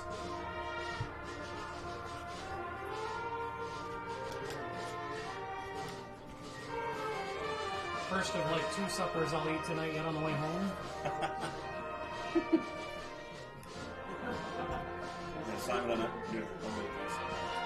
Simon and I were doing a game down in Ottawa. Oh, yeah. 2 hours away. Yeah. He hates baseball. Almost with a passion. He really doesn't like baseball. And we're doing this game, and one team is up, and they get up enough where they can probably 10 run, but you got to let the home team bat. They get like 2 runs to keep them in the game. He's fighting back and forth. We get done with the game. Every gas station is closed, so Simon can't get anything to eat. Ends up hitting an all-night truck stop in Holstein. That's about 20-30 miles south of Cherokee. The way home. This is the most miserable I have ever been.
Getting ready for the start of the second half. It's Sibley-Ocheyedan leading 13-12 over the HMS Hawks. Hartley-Melvin-Sanborn will get the ball first to start the third quarter of action. We'll have that for you when we come back in 60 seconds from Sibley High School. Caught Kyle sleeping. I love it. Savings Bank, Sanborn's hometown bank since 1899. Because we are your hometown bank, we understand the importance of offering you a wide range of financial services to help you meet your financial goals. We have checking, savings, and certificate of deposit accounts that will help you manage your money. We offer all types of loans for your individual needs. We are always ready to work with you to design a program to meet your financial needs. Sanborn Savings Bank, proud to support the HMS Hawks, member FDIC. Gabby, and this is my story. I went to NCC for the Administrative Secretarial program. I currently work at Transylva Genetics as the HR generalist, and I enjoy what I do. This is all possible from my degree through NCC. My name is Jairus, and this is my story. I went to NCC for instrumentation and control. Currently, I work at Interstates Control Systems and love what I do every day. I'm the lead project estimator for industrial control systems. I got this job at Interstates because of my degree from NCC. Getting ready for the start of the second half from Sibley-Ocheyedan High School. This is high school football, Iowa style, from Fuller Digital Solutions. My name's Bill Van Hookey. Thanks for making us a part of your evening. 13-12 is the score. Generals currently with the lead. Both these teams are 1-0 on the early season, looking to take a step forward in the right direction. Big things to watch here in the second half. The miscues. Sibley-Ocheyedan got away with a bunch of them in the first half. 4 high snaps, a near interception, and they all went by way of Sibley-Ocheyedan. For HMS, they had the 1 fumble. They just have not been able to get the ground game going consistently. See what fifth-year head coach Tyler Horkey and the Hawks have lined up here in the second half. We are ready for second half action. 12 minutes on the clock. It'll be HMS getting the ball first. Dodd back at his own 10-yard line, and the second half is underway. High end-over-end kick taken by Dodd at the 13. He's at the 15, 20. Head of steam, 40. He's got one man to beat. 50, 40, 30, 20, 10. Touchdown! An explosive way to start the second half for HMS. You can't draw it up any better. The coaches to our left, they saw it as soon as it happened. They saw the seam open. They started hollering. I don't know if Dodd heard him or not, but he goes untouched for 6. And a second half kickoff return touchdown for Dodd. And just like that, Hartley-Melvin-Sanborn comes out of the locker room, electrifies the crowd on the far side of the field, and have themselves a 5-point lead with a point after try coming. That's a heck of a way to start the second half. An 87-yard kickoff return touchdown. And now the 2-point try. Ebel keeps it himself and again is not going to get there. And the 2-point conversion try will fail, and that keeps it a 5-point ball game. An 87-yard opening kickoff return touchdown. It took 15 seconds, and it puts HMS on top by 5. We're back in 30 from Sibley. Agency in Sanborn, real estate and insurance. For 40 years, Elgersma Agency has been helping clients sell homes, businesses, farms, and more. Using strategic marketing, your for sale will turn into sale pending soon. Elgersma Agency is proud to be a part of the HMS community and supports the Hawks all season, on and off the field and court. Contact Elgersma Agency when you're ready to sell. Visit us online at elgersmaagency.com. 87 yards untouched for Mr. Connor Dodd, the 5'9", 150-pound star running back.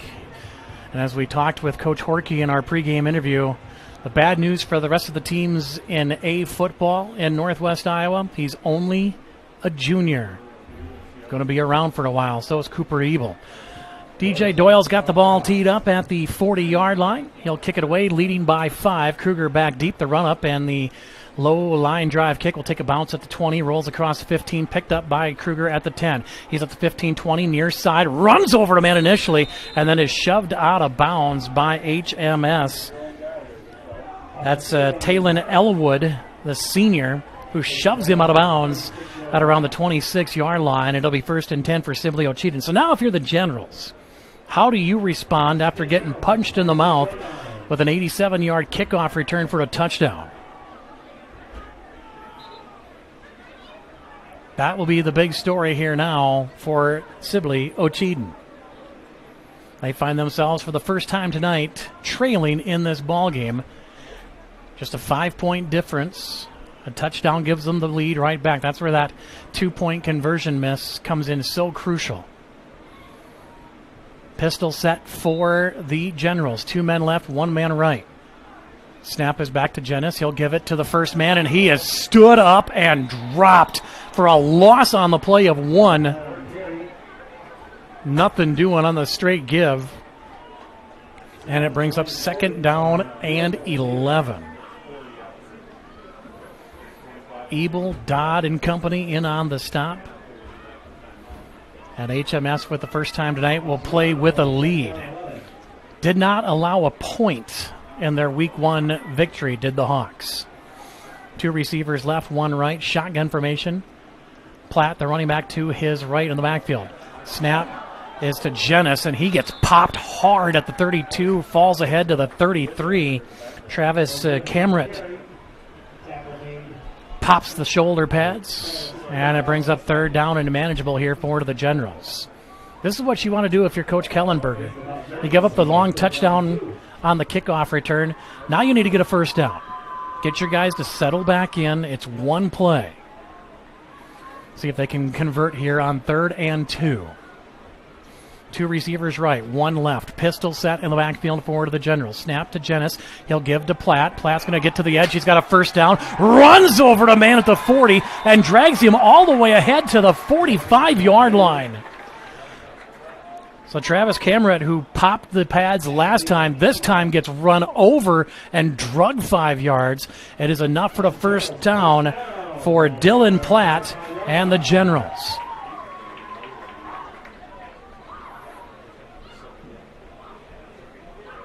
First and 10 as they approach midfield. And that's what you want to see if you're Coach Kellenberger. Get the guys settled in, get a conversion, keep the ball in your possession. Shotgun formation, Platt to the left. Snap, Jennis. He'll give to Platt off right tackle, trying to get to the edge. He does. It's around the corner, across midfield, into Hawks territory at the 47-yard line. Solid gain of 6, close to 7 yards on 1st down. If you can rattle off chunks of yardage like that, you're starting to get a push. 2nd down and short, 9.5 minutes to play here in the 3rd quarter. It's 18-13. HMS with the 5-point lead, their first lead of the night. An 87-yard opening kickoff return to start the 2nd half. Shotgun formation, Espinoza in motion from right to left. Snap, Jennis. Looks to keep it himself and does. Tries to bounce to the outside left. Makes a man miss in the backfield. He's got a 1st down across the 45. DJ Doyle had him, it looked like, in the backfield, but Jennis, little shake and bake action, makes him miss and gets ahead to move the sticks for another fresh set of downs for Sibley-Ocheyedan. Clock continues to run with 9:13 to go. This is exactly what you want if you're a Sibley-Ocheyedan fan. After the opening kickoff return, your offense is marching right back down the field. Something they have done for the most part all night long. 3 receivers right, 1 left. Pistol set in the backfield. Platt behind Jennis. Snap to Jennis. Looks right, fires right into the flat. That's caught. Espinoza at the 45. Tries to get back to the line of scrimmage and does, and that's about it. 2nd down, make it 10. Tried to hit Espinoza in the flat for a little of a bubble screen.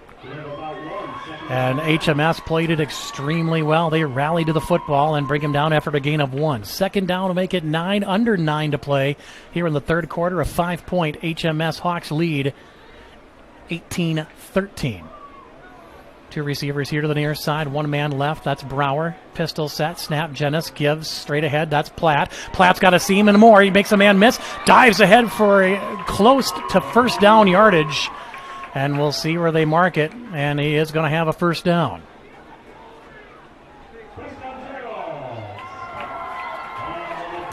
Boy, this is an impressive response from Sibley-Ocheyedan on their opening drive here in the third quarter. Speaking of which, by the way, for the Generals, how about that performance from the marching band at halftime?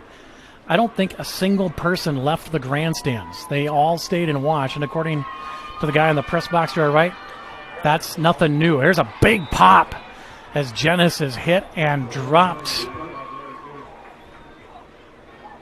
There to make the initial stop is Graves, and it's a loss of 2 on the play, brings up second down and 12. Now the marching band, a big deal here at Sibley-Ocheyedan High School. Good performance, too. Under 8 to play here in the third quarter. Second and long. 2 receivers left, 1 man wide right. Pistol set. Platt behind Jennis in the backfield. Calls for the football. Snap is perfect. They'll give to Platt. He'll look to bounce to the outside left. Cuts back inside. Drags a couple of would-be defenders. Cooper Ebel and company are there to bring him down after a gain of 2, maybe 3. And it's going to bring up third down and long here now for the Generals with 7:26 to play in our third quarter. 18-13.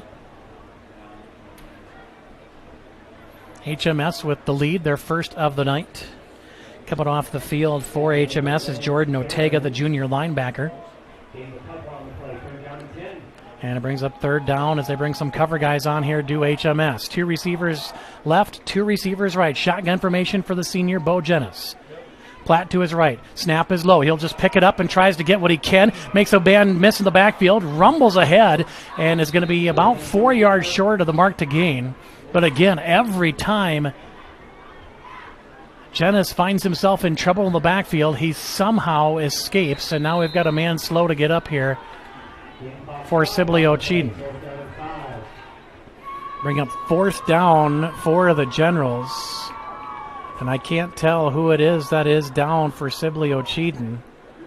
It may be Bo Jennis. I have not seen 2 pop back up, and it is Jennis on the field.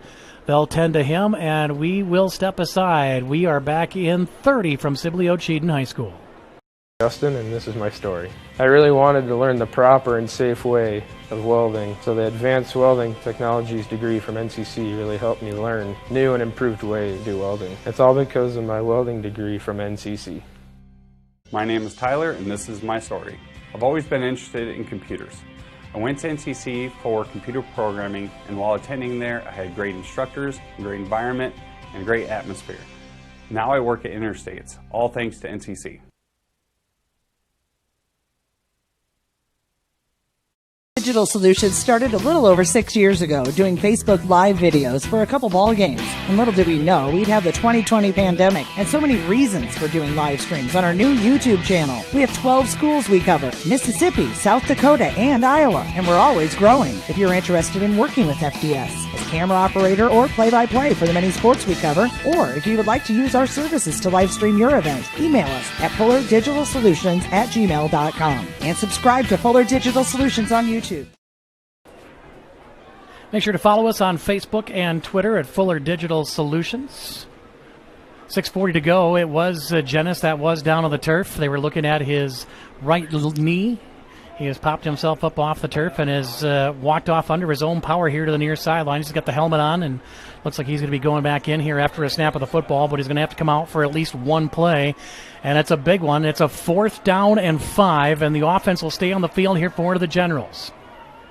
One man wide to the far side of the field to make it 2 now with Espinoza. 3 receivers here to the near side. Noonkester is now in at quarterback for the Generals. Snap is back to him. They bring the house, and he's sacked back at the 40-yard line. They finally get some pressure. And they finally get to the quarterback. It's not Jenis, though. It's Noonkester. It'll be a turnover on downs, and now Dodd is down for the Hawks back inside the 15-yard line. Looks like he is cramping up. They're going to pick him up and get him stretched back out. Yeah, that's the one thing in this heat and a little bit of humidity that there is. Going to start seeing some of that here now in the second half with the cramps. They'll carry Dodd off and get him stretched out and try to get him back out onto the field. That's one of those things, though. You get a cramp in there, it takes a little bit to get that worked out. 1st and 10 for HMS. After a big turnover on downs and a drive that was really going well for Sibley-Ocheyedan. First sack of the night for the Hawks. And it's a big one. It gives them the ball back 1st and 10 at their own 40-yard line. To the line of scrimmage comes HMS. They'll put one man here to the near side. That's Brinkman. Ebel under center, double the wing in the backfield. Snap, give to Graves straight ahead, and he will dive ahead to about the 44, maybe the 45-yard line. We'll see where the far side official comes into market. Looks like about the 43.5, 44-yard line. Gain of 4 brings up 2nd down and 6 with about 6 minutes to go here in the third quarter. If you're HMS here now, you get the opening kickoff return to start the second half. You get a big stop on 4th down with the Generals driving. Now you really want to put the accelerator down, but they will do so for the time being with Dodd on the bench. Ebel under center takes the snap. Give again is to Graves. Nope, he'll keep it himself, will Ebel. And he is spun down right at the line of scrimmage. Gain of maybe 1 to the 45. And it'll bring up 3rd down and about 5 here for HMS.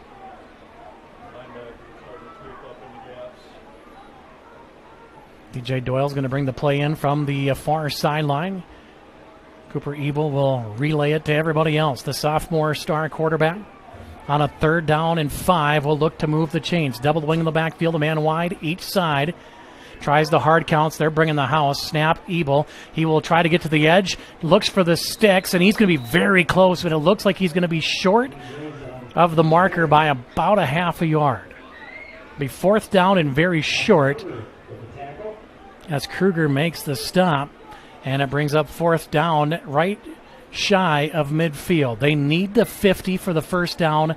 They are at the 49.5-yard line. Now they'll move it back to the 49. So it's 4th and 1. And it looks like the offense is staying on the field here for HMS. This is a gutsy call. Perhaps maybe you just try a hard count to get them jump offside. 7 on the play clock. To the line of scrimmage. They're going to snap the football. Ebel gives it to Graves. He's got a 1st down across midfield, and that will move the sticks for HMS. And somebody down here now for Sibley-Ocheyedan just across midfield. And we'll look to see who the injured player is for Sibley-Ocheyedan. They will attend to him, and we'll take another 30-second timeout from Sibley-Ocheyedan High School. We believe in service. That means providing no-limits internet to more than 20 counties in Northwest Iowa. For more than 30 years, EverTech employees and their families live in the communities we serve. We're your neighbors and friends. And EverTech has been there when others haven't. And we continue to invest, build, and upgrade our network. We understand that rural Iowans deserve great internet too. It's who we are. EverTech is internet made easy. No contracts, no hidden fees, and best of all, no limits. EverTech. This changes everything. TiVo is here. Search and control your cable channels and streaming video with one remote. Use voice activation to find everything faster, or set a one-pass recording. Then watch on any TV in your home, or browse and view on Wi-Fi devices with the free View It app. Contact TCA to experience TiVo today. The senior Austin Kruger is the man that is down on the turf for the Sibley-Ocheyedan Generals. They're going to take a look and see what they can do for him. They're working on what looks to be his left leg, and they're going to bring a couple of the guys over from the near sideline here to perhaps get Kruger up off the float turf. Coach Kellenberger making the long walk back over here to the near side. They're looking at his left knee or left ankle, it appears. He's not going to put any pressure on that at all, maybe just a little bit, as he will be helped off by a couple of teammates. If he doesn't come back out on the field, that's a big loss for Sibley-Ocheyedan, because Kruger has been all over the place defensively tonight. Remember, it was Kruger had the big hit on Dodd earlier tonight on the punt return. So Kruger will be helped off the field. It'll be 1st and 10 for HMS after the injury timeout. Starting to put a little more weight on that left foot, or that right foot, I should say, as they come over here to the near sidelines. And they'll tend to him. Meanwhile, back at the line of scrimmage, it's 1st and 10 for Hartley-Melvin-Sanborn.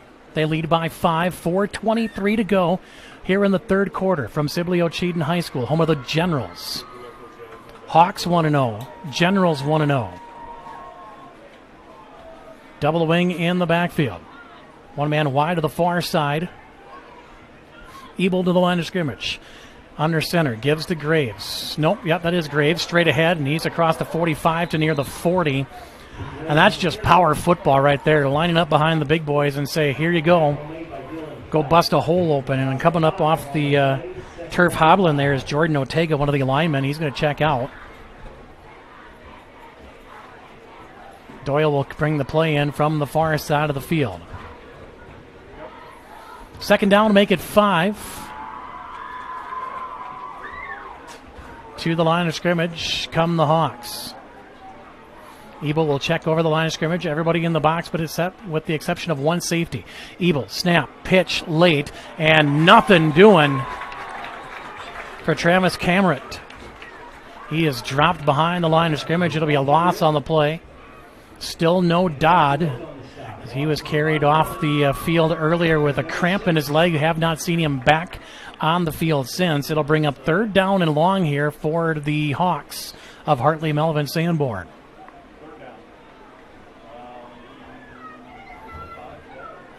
Birds will send Brenton Thomas here to the near side. One man wide to the right side. Double wing in the backfield. Ebel under center. Again, they stack the line of scrimmage. Do the Generals defensively. Ebel going to keep it himself. He's got a seam. He's got a first down. Makes a man miss across the 35 to near the 30. That's a first down for HMS on 3rd and long. Sophomore quarterback Cooper Ebel moves the chains. And it's a 1st and 10 for HMS. They'll spot the ball at the 33-yard line, 1st and 10. Dodd over on the far side in front of his bench trying to stretch out. Have not seen him since he left with the cramp. 1st and 10, one man left, one man right. Double wing in the backfield. Ebel under center, takes a snap, keeps it, pitches, ball's on the turf, and Sibley-Ocheyedan's going to pounce on top of it. Second turnover of the night. Goes by way of HMS. Tried to make the pitch to Camerett. And as he went to try to pick up the football, the ball bounced away from him. He slipped, and Sibley-Ocheyedan just falls on it. That's the gamble you make when you decide if you want to just fall on the football or try to pick it up. We saw Jennis get away with that in the first quarter. He was picking up high snaps over his head the whole night and was making plays. Jennis not on the field here. It'll be Noonkester in at quarterback. Snap. Quarterback draw. He'll keep it himself. Gets across the line of scrimmage and is going to pick up about 5 when it's all said and done.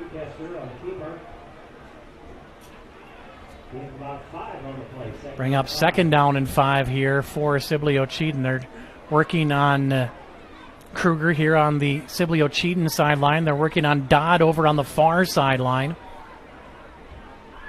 And Bo Jennis, their senior quarterback, on the sidelines with his helmet off. Noonkester is at quarterback. Shotgun formation, trips right, 1 left. Coach Kellenberger said if we have to throw the football a lot, we could be in trouble. They're going to try to throw here again. Screen that is caught by Platt. He'll make a man miss with a stiff arm. He's got a first down and more down the sidelines and is shoved out of bounds near the 35-yard line. Lance Barons, they give the big fella a free run to the quarterback. Noonkester just lobs it over top of him to Platt on the screen, and it's a Sibley-Ocheyedan first down in Hawks territory at the 45-yard line. HMS still leads by 5. They took the opening kickoff of the second half, 87 yards for the touchdown. And after a fourth down turnover on the big sack when Jenness went down. And now we've got a man that will take a knee. The officials actually stopped play and told Platt that he needs to stay down for a minute. The official's going to talk to Coach Kellenberger.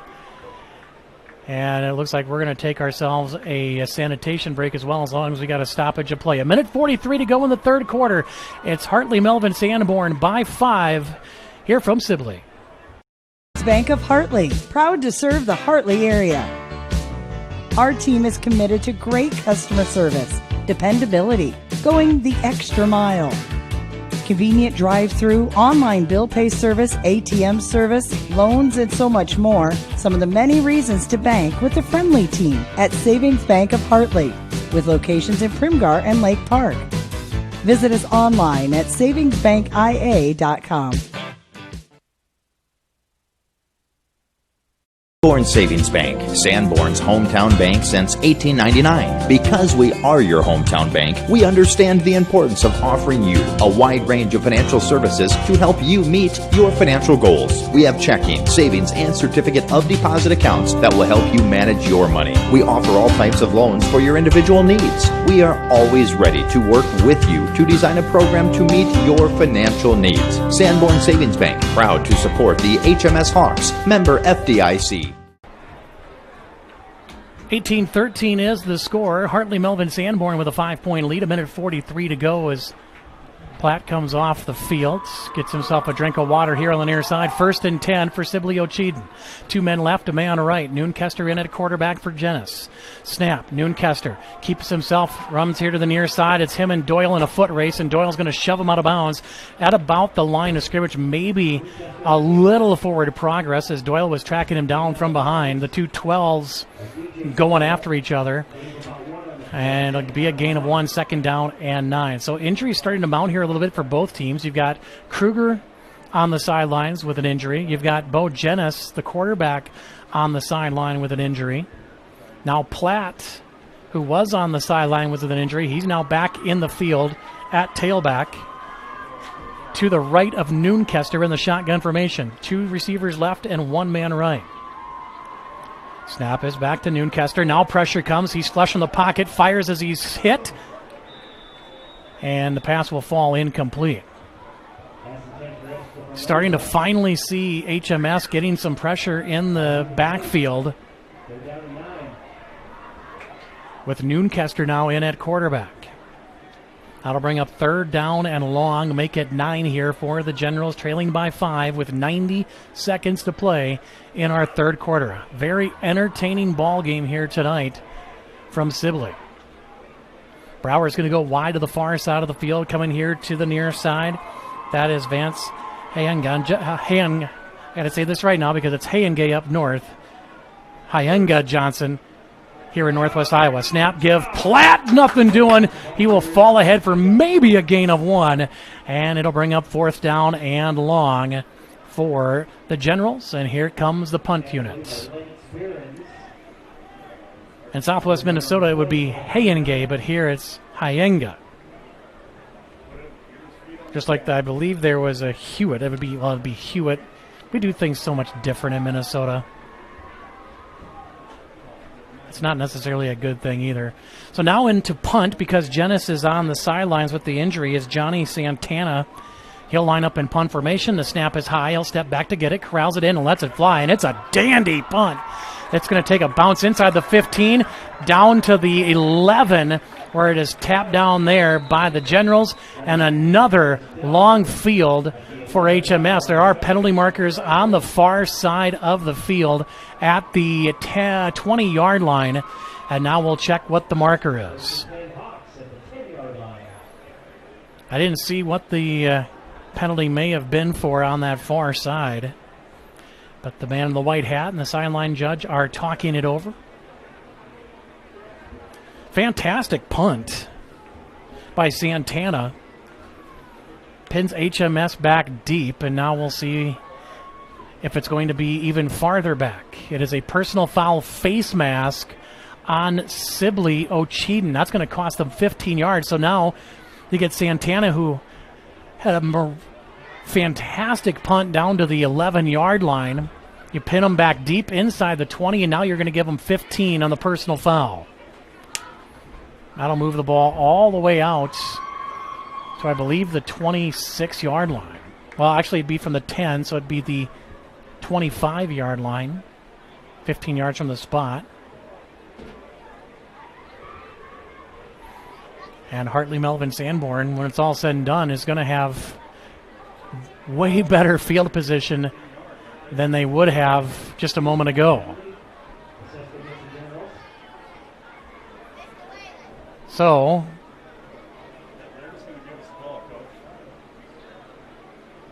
Sibley-Ocheyedan now, they're going to make them repunt. Yeah, they're going to make them punt again, so they're going to back them up 15 yards.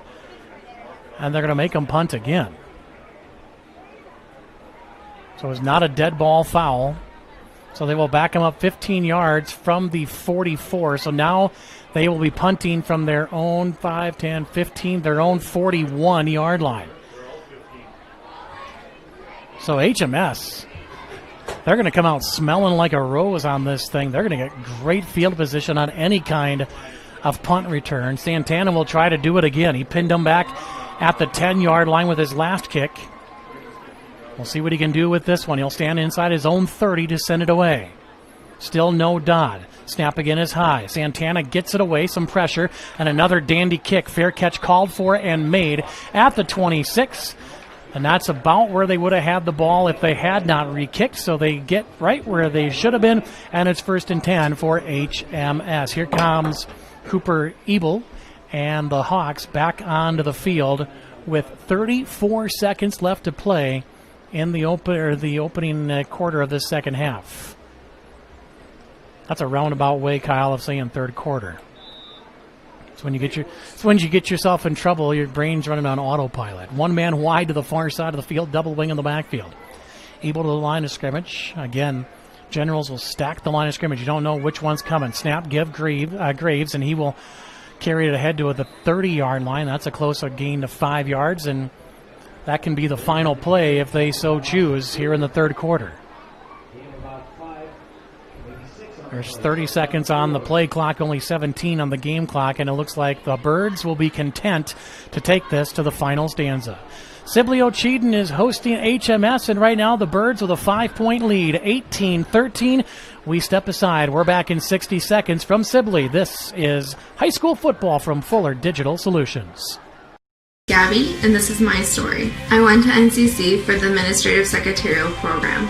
I currently work at Transnova Genetics as the HR generalist, and I enjoy what I do. This is all possible from my degree through NCC. My name is Jairus, and this is my story. I went to NCC for instrumentation and control. Currently, I work at Interstates Control Systems and love what I do every day. I'm the lead project estimator for industrial control systems. I got this job at Interstates because of my degree from NCC. Agency in Sanborn, real estate and insurance. For 40 years, Elgersma Agency has been helping clients sell homes, businesses, farms, and more. Using strategic marketing, your for sale will turn into sale pending soon. Elgersma Agency is proud to be a part of the HMS community and supports the Hawks all season, on and off the field and court. Contact Elgersma Agency when you're ready to sell. Visit us online at elgersmaagency.com. We go to the final quarter of play in this one, 18-13. As you can see the score, we go to the final 12 minutes here from Sibley-Ocheyedan. Good news for the Generals. Kruger is back out on the field. Still have not seen Bo Jenis. He is down on the sideline holding his helmet. He does not have his helmet on. We've also still not seen Dodd make his return after cramping up earlier tonight. We told you with them cramps, they can hang around. They are still over on the HMS sideline working on Dodd at about the 35-yard line. Second down, make it 4 as we start the final quarter of play here tonight. HMS now going left to right on the screen. We're in the road whites. Doyle wide here to the near side, double wing in the backfield. Ebel up out of his crouch. Takes the snap, give is to Graves, and he is stood up and met by a host of Generals. And it'll bring up third down and about 4.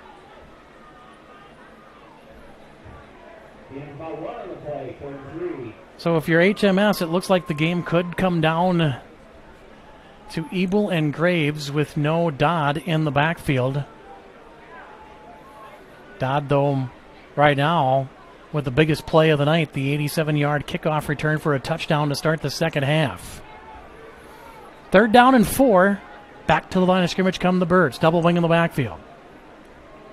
Ebel under center, and now whistles will stop play, and the Hawks want to take a timeout. Big third down coming when we come back. This is Iowa High School football from Fuller Digital Solutions. Justin, and this is my story. I really wanted to learn the proper and safe way of welding, so the Advanced Welding Technologies degree from NCC really helped me learn new and improved ways to do welding. It's all because of my welding degree from NCC. My name is Tyler, and this is my story. I've always been interested in computers. I went to NCC for computer programming, and while attending there, I had great instructors, a great environment, and a great atmosphere. Now I work at Interstates, all thanks to NCC. 11:15 to go in this one. Hartley-Melvin-Sanborn looking to move to 2-0 on the season following their 28-0 win last week over at Okoboji. I'm guessing Okoboji is going to be a happening place this weekend with the Labor Day holiday. Thanks for making us a part of your holiday plans here on Friday Night Lights. What am I doing for the holiday week? I think I'll just work. Some of us have to do that once in a while. Third down, make it 3 to start the final quarter of play from Sibley-Ocheyedan High School. Double the wing in the backfield. Ebel under center. Puts a man into motion. Play action. Looks. Fires. Looking for the home run. He's got a man, but he's overthrown him by about 5 yards. It falls incomplete. They had their man just a bit too far out in front. And give credit to Sibley-Ocheyedan. They put the pressure on Ebel. He had to throw it before he wanted. He had Dawson Shipoff open down the far sideline, but he overthrows him by about 4 or 5 yards. It brings up fourth down, and the Generals will force a punt.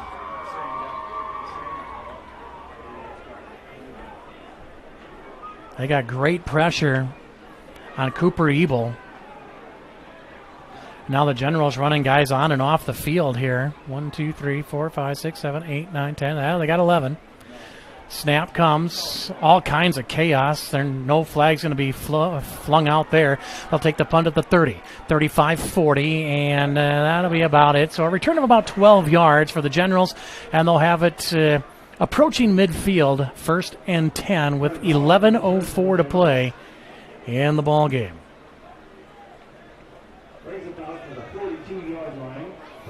So we'll see what Noonkester, who has been playing quarterback since Jenis got hurt earlier tonight. Actually played some quarterback in that first quarter when they moved Jenis to tailback just to give HMS a little different look. But he's the man forward to the rest of the evening, it appears, as Jenis continues to hold his helmet here on the near side. 3 receivers left, 2 right, empty backfield for Noonkester. He'll put a man in motion. That's Espinoza across the formation. Calls for the football. Has all day. Now rolls the pocket after some pressure. Fires it, steps into it, and that is caught by Brower. Did he hang on? Yes, he did at the 32-yard line. That's a fantastic catch by Brower. And it's a big completion to the 31, and it gives Sibley-Ocheyedan a 1st and 10.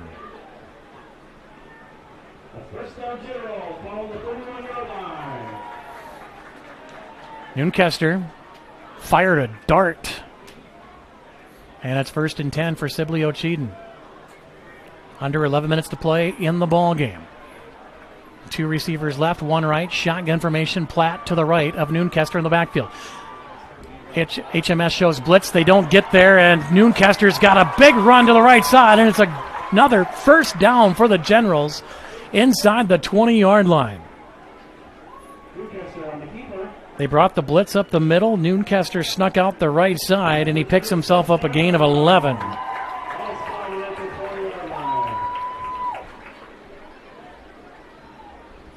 First and 10, Sibley-Ocheyedan, clock running, 10-20 to go in the ball game, down 5 to the Hawks.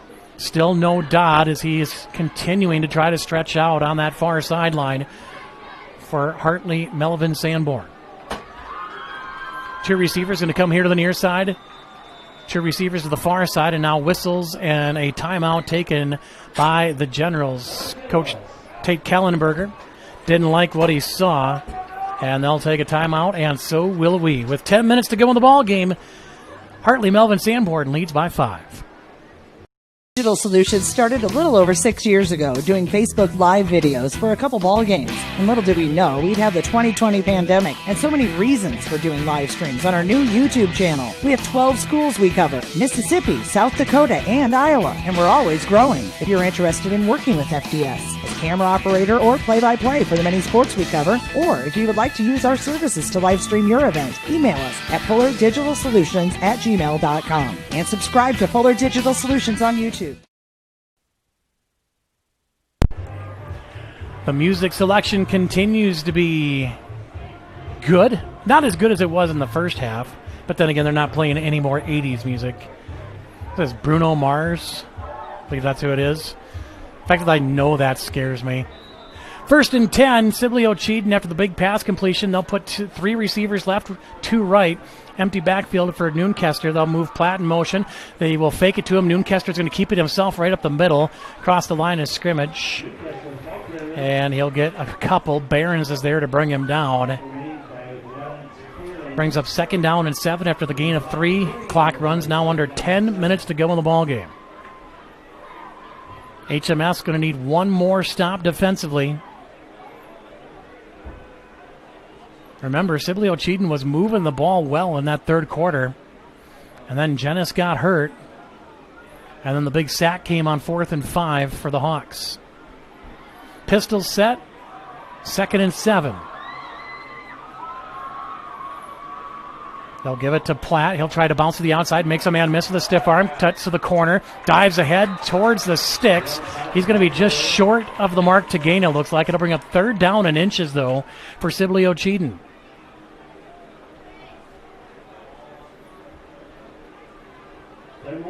There's been a number of times tonight that HMS has had opportunities to make the play in the backfield, and give credit to Sibley-Ocheyedan. They've been able to escape. 4-down territory here if you're the Generals. 9 minutes and counting to play. 2 receivers left, 1 right.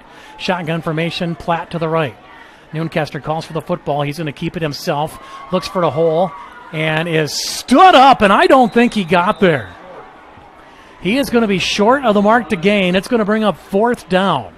A big stop there for HMS, and now they'll need to do it again on 4th down. He lost an entire yard on that play. Brings up 4th down and about 2.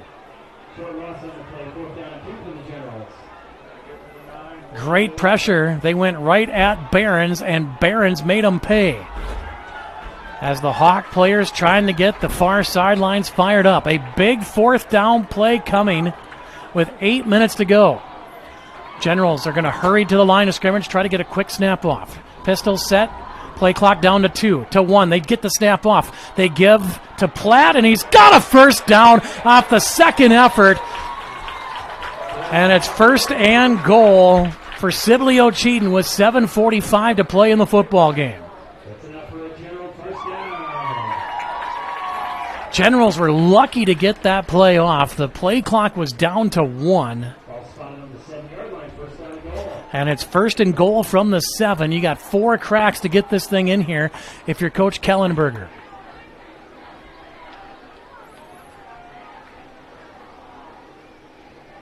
Play clock down to 10.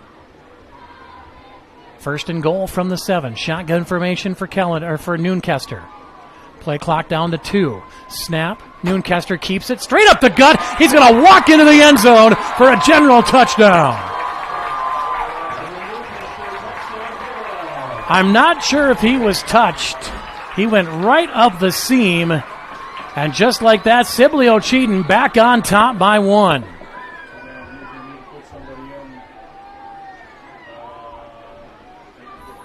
.7:24 to go. A 7-yard touchdown run from Noonkester. And now a point after try.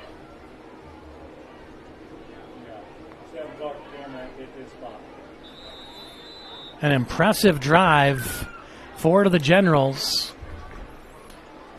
And that is only the second touchdown of the second half. First for the Generals. And now the 2-point conversion try to make this a 3-point ball game. Snap. Noonkester. He stretches the ball. He did not get it in. I tried to stretch him out and let Noonkester pick his hole, and he gets stuffed short of the goal line. It remains a 1-point General lead over to HMS, 19-18, 7:24 to go in the ball game. This is Iowa High School football from Fuller Digital Solutions. We believe in service. That means providing no-limits internet to more than 20 counties in Northwest Iowa. For more than 30 years, EverTech employees and their families live in the communities we serve. We're your neighbors and friends. And EverTech has been there when others haven't. And we continue to invest, build, and upgrade our network. We understand that rural Iowans deserve great internet too. It's who we are. EverTech is internet made easy. No contracts, no hidden fees, and best of all, no limits. EverTech. Check them out at evertech.net, 712-834-2255. Welcome back to Sibley. Generals lead now by 1, 19-18, following the 7-yard touchdown run from Noonkester. He's in at quarterback, replacing Bo Jennis, who went down with the injury. Kruger has been in and out of the lineup in the second half with a cramp in his right calf. We still have not seen Dodd since he left with the cramp. And the Hawks now will try to answer back the run-up from Espinoza and a short line drive kick. That's bobbled by one of the up men, and they'll just fall on it at the 29-yard line. That's Brenton Thomas, the junior. And that's where Cooper Ebel and the Hawks will take over, 1st and 10. Sibley-Ocheyedan has moved the ball well in the second half. But the big 4th down sack on the promising drive, that was right after Jennis got hurt. But Noonkester, give him credit. He's come in here in the 4th quarter, and he's made some plays. Delivered a dart right down the seam for a big completion, and then has the 7-yard touchdown run. It's 1st and 10 for HMS. Double wing behind Ebel. He'll take the snap option left side. He's got options. He's got the corner. He's got a big first down, 40, and hesitates at the 44 and runs out of bounds at the 45. Thought about trying to make a move and then decided I'll live to fight another day and steps out of bounds. It's a gain of 15, and it brings up 1st and 10 for the Hawks. Birds trail by 1, 19-18. Back and forth we've gone all night. Generals had the lead the entire first half. HMS has had the lead the majority of the second half thanks to an opening kickoff return at the 3rd quarter break. 1st and 10. Snap, Ebel. He'll keep it himself again, and this time he'll get blown up in the backfield. It's a loss of 2.5. In there to make the stop was Trevor Doden, the senior. Trevin's a big boy, too. 6 foot, 245. And he had some help, and they drop Ebel for a loss, second down. Make it 12. 6:45 to play in the ball game. HMS trails by 1. 1 man wide each side, double the wing in the backfield. Ebel, snap, option, pitches, late balls on the ground. I think HMS, though, got back on top of this thing, and it's going to bring up 3rd down and 15. And now you're seeing the offense trying to function without Dodd in the backfield. Tried to make the pitch to Trenton Volink and could not hang on to it. 3rd down and long. Obvious passing situation here for the Birds with 6:05 to go. Play clock down to 7 to 5. Can they get this one off in time? They do. Snap is back. Ebel has time. Flush from the pocket. Steps up. Now tucks and runs, and it's going to get just a couple. He will get nowhere close. It'll bring up 4th down and a mile.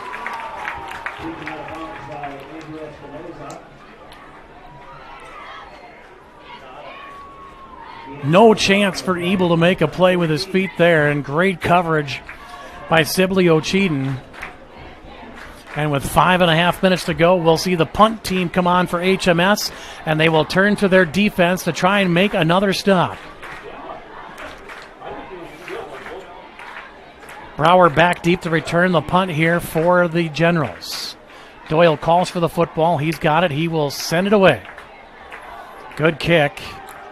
And it will take a great HMS bounce inside the 20, and it will come to a stop at the 18-yard line, and that's where Sibley-Ocheyedan will try to grind out this clock. They've got 5:05 to play with a 1-point lead, and they will turn to Noonkester, the sophomore, to try and move the Generals to 2-0 on the season. Good punt from Doyle. They flipped the field position. Now they've got to have that defense come up with a stop.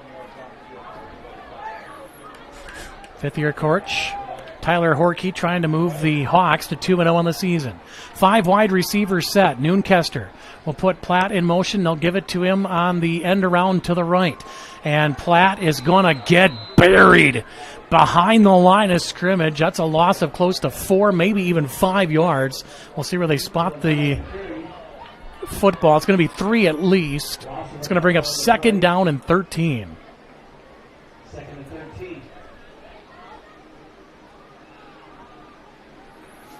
So they tried the end around with Platt. They faked the end around to Platt the last drive, and that's where Noonkester went in from 7 yards out for the touchdown. 3 receivers left, 2 right. Empty backfield for Noonkester. See if they put Platt in motion again. They do not. They look to fire to Platt. He's got it on the quick slant, and he will make the catch and dive across the 20, get the lost yardage back, and bring up 3rd down and long, make it 8.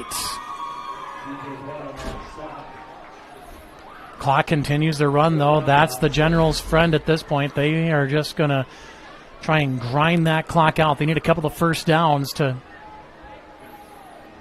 really grind this thing down. Noonkester, if you're Coach Kellenberger, you want to see him try to take this thing all the way down to 1 before he has to snap the football. Play clock is at 10. Noonkester stands in the pocket, keeps it himself, calls his own number, and is not going to get there. Birds are going to hold him short. Oh, no, the second surge and a second effort. He might have a first down. We saw that early in the game where the pile stood up, and then the pile all of a sudden got a second surge, and it happens again, and it's a 1st and 10 for Sibley-Ocheyedan.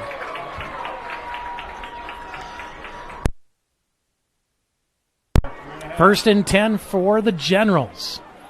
Again, they can take this clock all the way down if they want. Down to 10 on the play clock, and they still have not broken the huddle. Now they have to hustle. Down to 5 to 4, and Coach Kellenberger is going to call a timeout. So they wanted to take it down as far as they could, but they took it down a little too far, and we will step aside. 3 minutes to go in the ball game. It's Sibley-Ocheyedan by 1 over Hartley-Melvin-Sanborn from Sibley High School. This changes everything. TiVo is here. Search and control your cable channels and streaming video with one remote. Use voice activation to find everything faster, or set a one-pass recording. Then watch on any TV in your home, or browse and view on Wi-Fi devices with the free View It app. Contact TCA to experience TiVo today. You got one of them fancy remotes, Kyle, you can talk into? No, I don't. You need to get one. I need one. You need to get one. My wife would disagree. The wife says no. Welcome back to Sibley-Ocheyedan High School. Generals lead by 1, 19-18. And they've got the ball with 3 minutes to go, a 1st and 10 after a fantastic third effort from the Generals to push that pile ahead for the first down. Pistol set in the backfield. You're going to get a healthy dose of Dylan Platt, I would imagine here. Snap, give Platt off right tackle. He'll try to bounce to the outside, and he is met by Graves and dropped for a loss. That'll bring up 2nd down. And now if you're Coach Horkey, you maybe think about taking your timeouts on defense if you can get another big stop here to try to save some time for your offense. 2:40 and counting to play. 2nd down, make it 11 for the Generals, as Espinoza is going to run on late here with 15 on the play clock. They'll take it all the way down as far as they can. Sophomore quarterback Noonkester in for the senior who got hurt earlier in the game, Bo Jennis. Snap back to Noonkester, bobbles it momentarily, now collects it in, steps in, takes off straight ahead, spinning from would-be tacklers and is very close to a 1st down.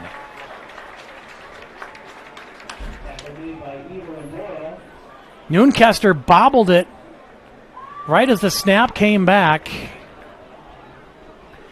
and they're going to give him a 1st down. That'll stop the clock momentarily while they reset the chains. And the clock will wind once the chains are set. Now if you're HMS, you're going to have to start taking your timeouts defensively. You got to get a stop, and you got to get a stop in a big way. They can take this thing all the way down to 3, 2, 1. And again, they take it a little too far. And the Generals will take a timeout. They'll be left with 1 for the ball game. What do the Birds have in store? Can they get a stop? A turnover. They need one of them badly. We'll find out. 1:47 to play from Sibley. Bank of Hartley, proud to serve the Hartley area. Our team is committed to great customer service, dependability, going the extra mile. Convenient drive-through, online bill pay service, ATM service, loans, and so much more. Some of the many reasons to bank with the friendly team at Savings Bank of Hartley, with locations in Primgar and Lake Park. Visit us online at savingsbankia.com. Back in Sibley, 1:47 to go in the ball game. A timeout by the Generals. They're left with 1. They've got a 1st and 10 with a 1-point lead. It's been a back-and-forth game all night long. Hartley-Melvin-Sanborn had the lead in the second half thanks to that long kickoff return by Dodd, but then he cramped up and has not been back. 1st and 10, Noonkester, empty backfield. He'll motion Platt into the backfield with him. They will give it to Platt. No, it's Noonkester that keeps it. No, it is Platt that's got it at the 45, and he will dive ahead to near midfield. Again, 2nd and 3rd effort by the Generals, and a timeout taken by HMS to stop the clock with 1:35 to go. Birds need a stop in a bad way. A 2nd down and 3 staring them in the face. A 1st down in this game is over for Sibley-Ocheyedan, and they can move themselves to 2-0. Coach Kellenberger talked about it in our pregame. He said we bring a lot of our skill guys back, almost all of them from last year. He said the question was going to be how we do up front. I would say with the way he's seen his offensive line get second, third, and fourth surges pushing, especially late here in the ball game, he's going to be very pleased with what he sees, especially if they get one more first down. Second down, make it 3. 95 seconds to go in this one.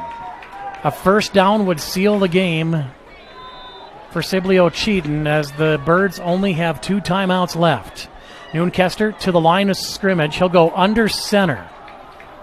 He'll take the snap. Give is to Platt. Platt makes a man miss. He's got a first down across midfield to the 45-yard line. And that is all but going to seal the fate of HMS tonight.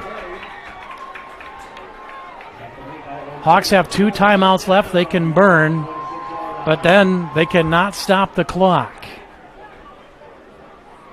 Clock is running. They can take this to about the 1 minute mark before they will have to snap the football. 1:03 before they have to take a snap. Coach Horkey looks on from the far sideline. Noonkester brings him up to the line of scrimmage. Under 5 now to go on the play clock with 2, with 1. He'll snap it. He'll take the knee, and penalty markers will fly. Came from the umpire in the middle of the field.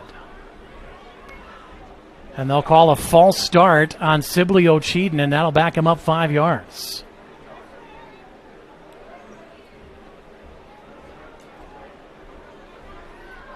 Clock sits at 57 seconds to go. A back-and-forth game. The big difference in this one is when Dodd went out with the injury and the cramp, he never was able to get himself back onto the field. Take away your leading ball carrier. It changes what you try to do offensively. 1st and 15, under a minute to go. And they will wind the play clock. Game clock won't start until they take a snap. Takes the snap. He'll take the knee. HMS will not call a timeout, and the clock will run out on HMS and here in this one tonight. Sibley-Ocheyedan's going to move to 2-0 on the season. The Hawks will drop to 1-1.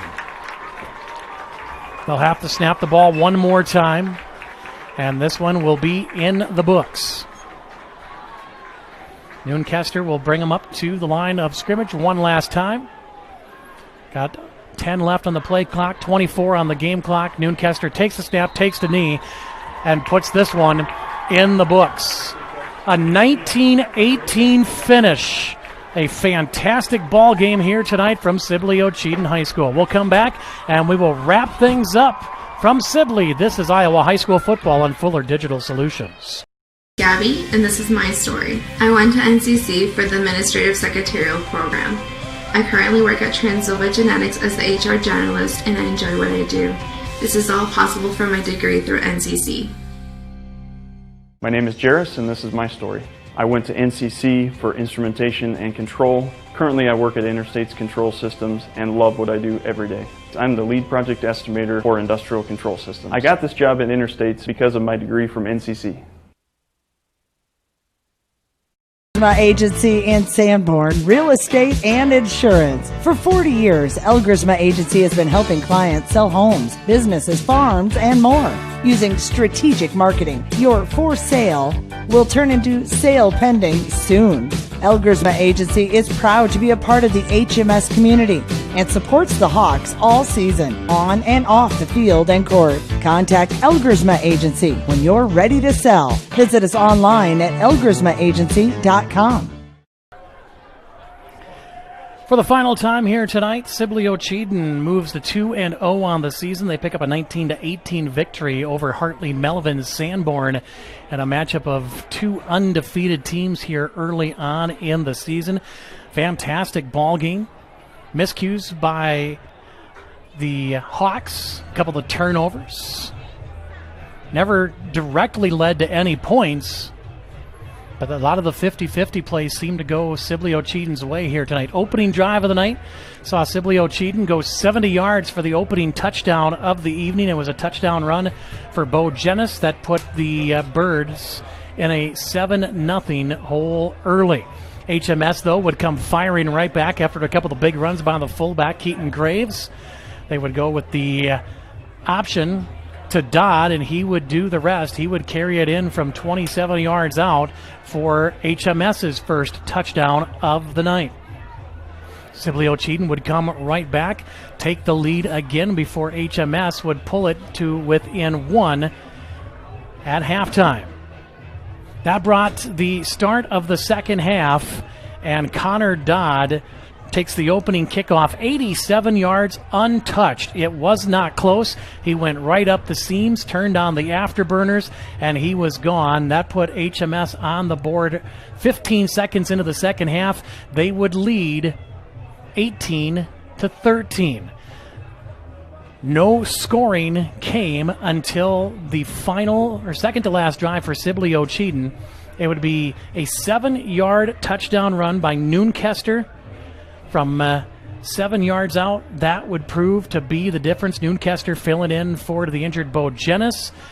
And Noonkester and Sibley-Ocheyedan moved to 2-0 on the season. 19-18 your final score. Good one here tonight from Sibley.